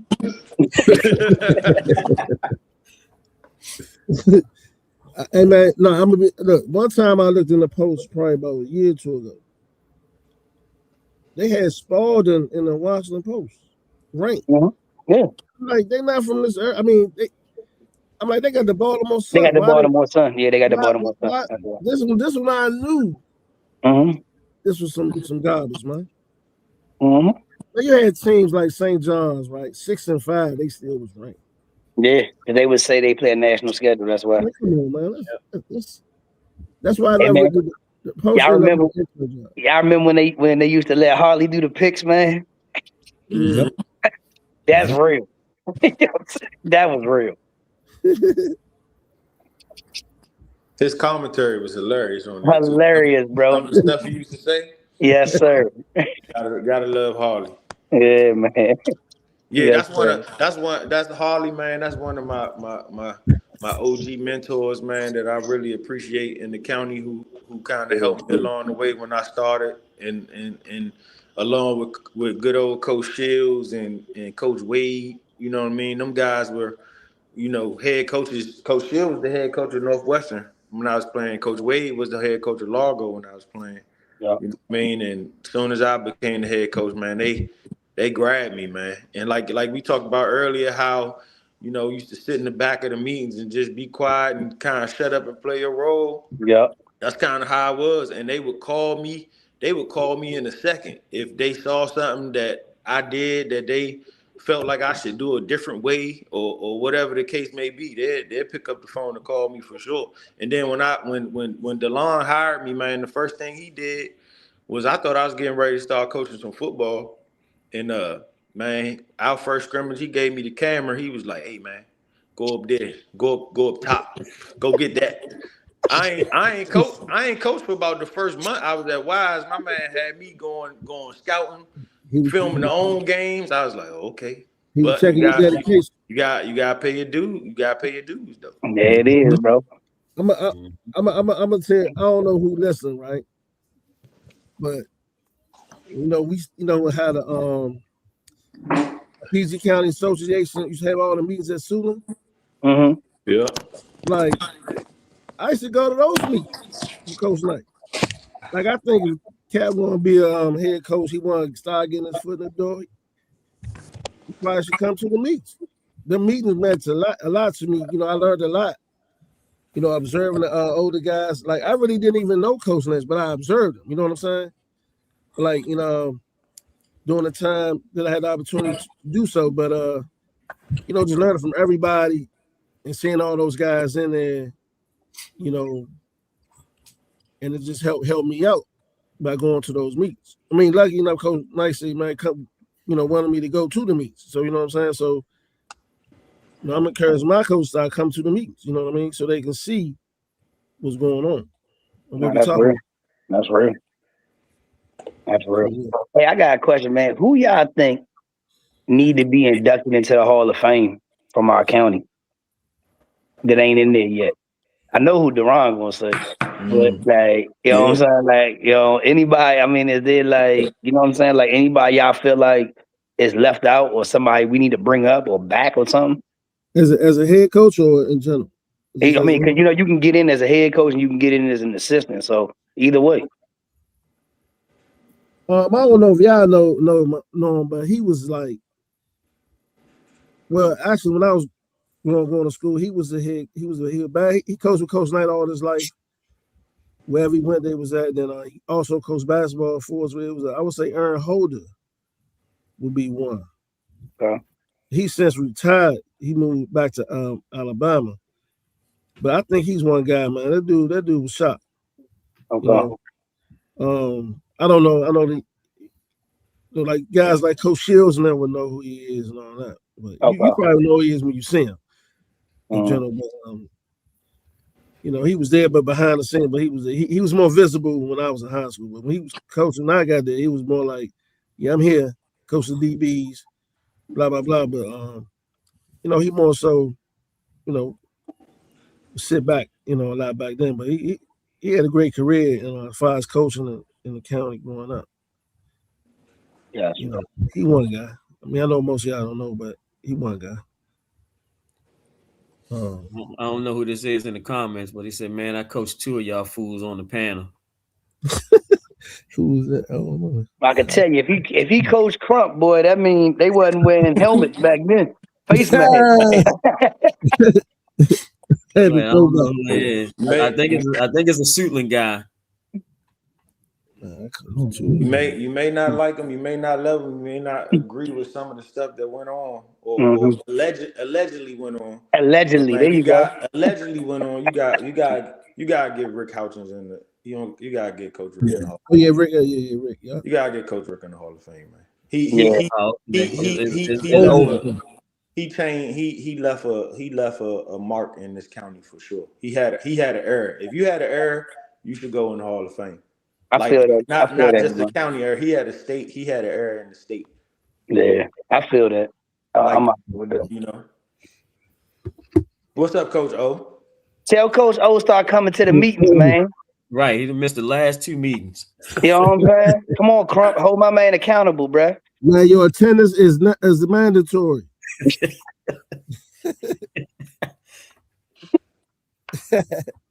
Hey man, so we pushing 2 hours here, so I know we can continue this for a while. I don't want to keep holding y'all up. But we mentioned a few of them, man. So let's finish off, man. Mention some of the OGs out there, man, that set the precedence for the county, man, and had a big mark on your lives as coaches. Well, for me, I mean, I had quite a few, man, coming into the coaching game, fresh out of school. Obviously, Nick Lynch, his brother Keith Lynch, both Overtons, Larry and Lester, Coach Warren, Aaron Kitchen, that was at Bowie State. He was our D-line coach. Shoot, man. I ain't gonna lie, man. I'm a sponge for information. So some of y'all, I be on the phone with y'all all the time. So I give love to, everybody who's helped me out through my journey. Coach Shields, Coach Wade, Tommy, Powell, DeLon, Crump, Deron, all y'all guys, man. So I appreciate all y'all guys, man. Yeah, I'm gonna have to say, my coach in Nimitz growing up, Coach Knight, he helped me get in this game. I would say him. I would say Coach Jackson. That like I said, he was along with Coach Knight. He won a state at Duval when back in the day. I forgot who the head coach was at the time. He taught me a lot. A lot of my, I just give credit to guys I just observed. Like I said, I observed all the older guys that did it before me, man. Just the Danny Hayeses of the world, old Danny boy. You know what I'm saying? Coach Pinckney. Even Coach Johnson before Coach Pinckney was the head coach. Just observing those guys throughout my time, man.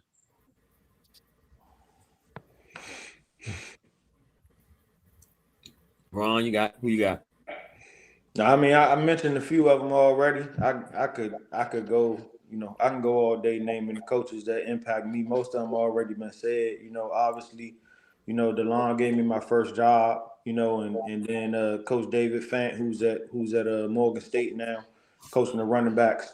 He gave me an opportunity as a young guy. I talked about Wade Shields already.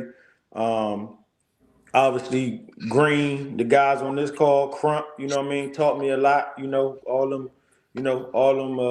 All them beat downs Crump used to be giving me over the years, man. It made me a better coach.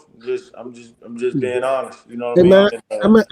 I ain't mean to cut you. I meant to tell you this though, man. Or I said, man, that man is growing each year with this program. I don't know. It was somebody I was talking to about you one day. You know what I mean? Because, people think they know everything. I said, nah. That man has grown. He's getting better every year. Those kids believe in him. I just want you to know that. I don't let nobody talk about nobody. You know what I mean? It's they don't know. they don't know what we go through, dog. So yeah. That stuff used to affect me, but it don't affect me no more. You know what I'm saying?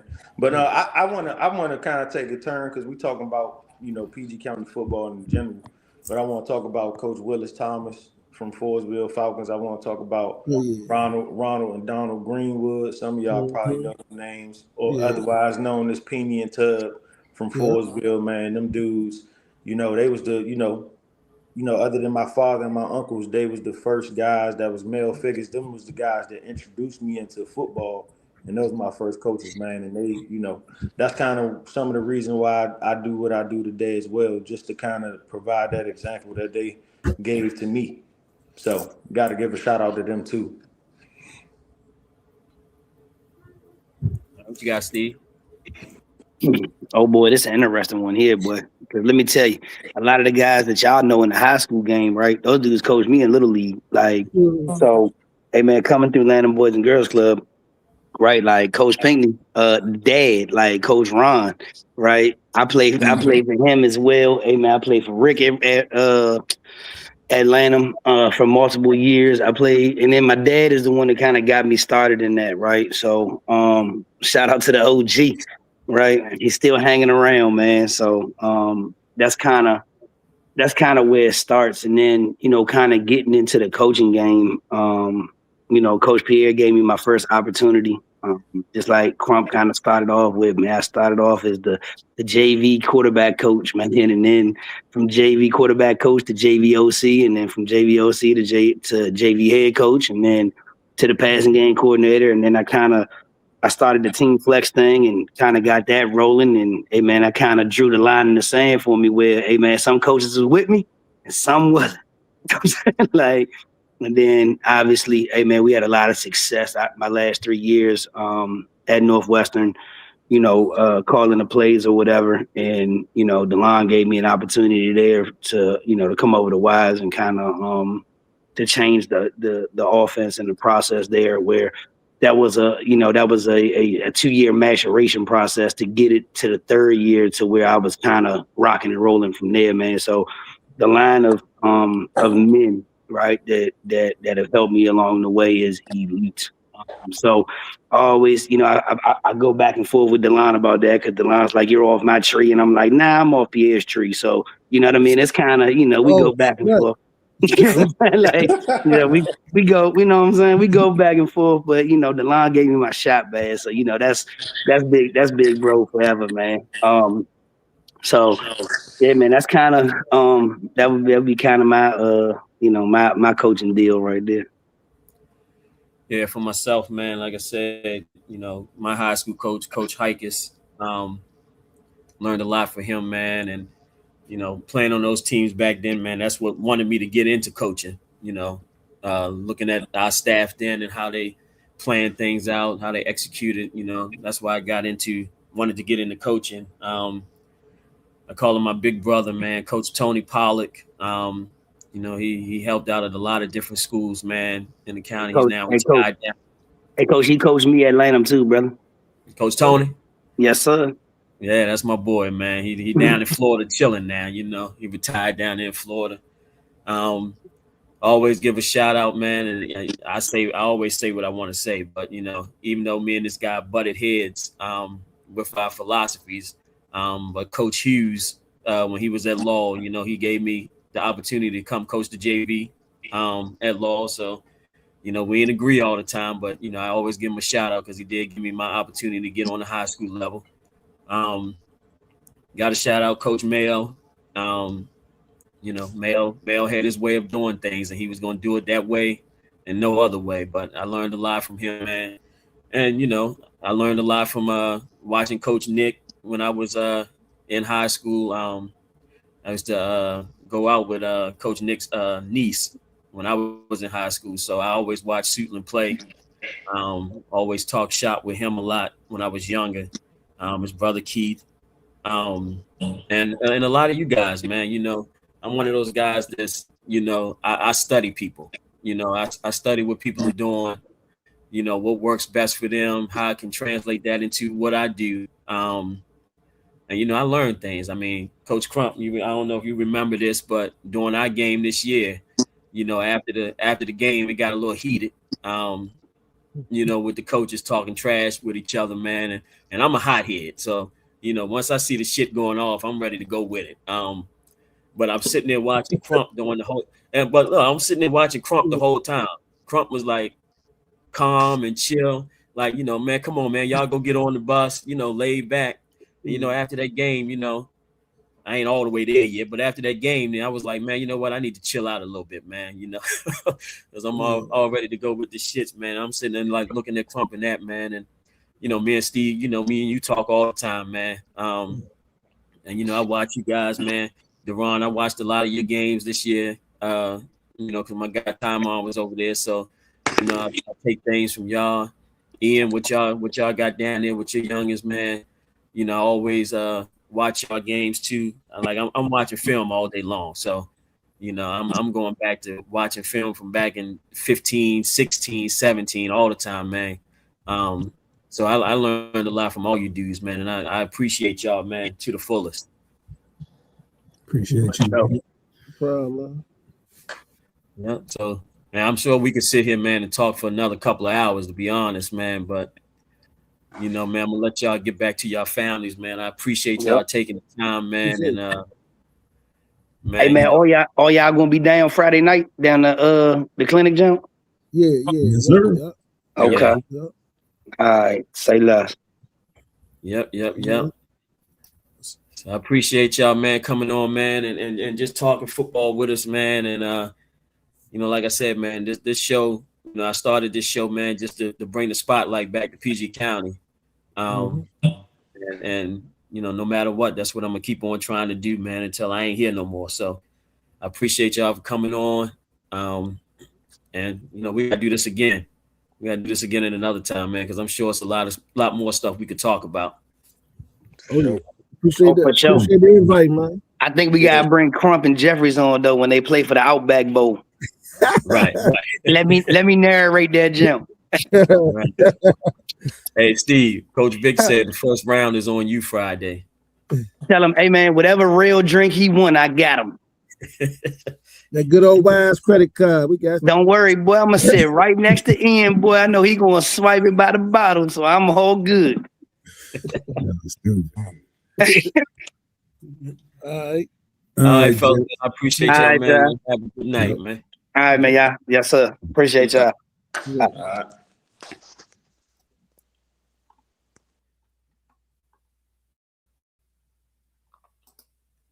All right, man. I appreciate y'all, man, for hanging in with us, man. I know the show was a little bit long tonight, man, but it was a good conversation. I appreciate the guys, Coach Rapp from Wise, Coach Ian from Suitland, Coach Crump from Potomac, and Coach Deron from Largo, man, for joining in, man. And I appreciate it. I know I couldn't get to all the comments that was in the section, man, but I appreciate y'all checking out the show tonight and listening in. We here every Monday night, 7 p.m. Sideline Junkies Podcast Network, man, on YouTube and Facebook. You can catch the show, the audio version of the show the next day, wherever you hear your podcast at, man. And like I said, man, just come on, check me out every Monday, man. We cover different topics, man. Next week, another show lined up. We're going to cover wrestling, regionals and state championships. We got a lot of wrestlers from the county that be wrestling this weekend. And we also going to get into playoff talk for basketball, man. It's that time of year. Playoffs are on the way. We got my guys. We play tomorrow night at Blair. So we're trying to get back to the regional final, man, and win it for the third year in a row. And we're trying to get back to the big show, man, coming off that state championship last year. So shout out to my guys at the 300, my Spartans, man. But hey, man, good luck to all the schools in the county, man, that are playing in the playoffs, man. I wish y'all luck. And I can't say I don't do no overtime because we done went way over the night, man. But I appreciate y'all for hanging in, man. Everybody have a good night. Stay safe out there.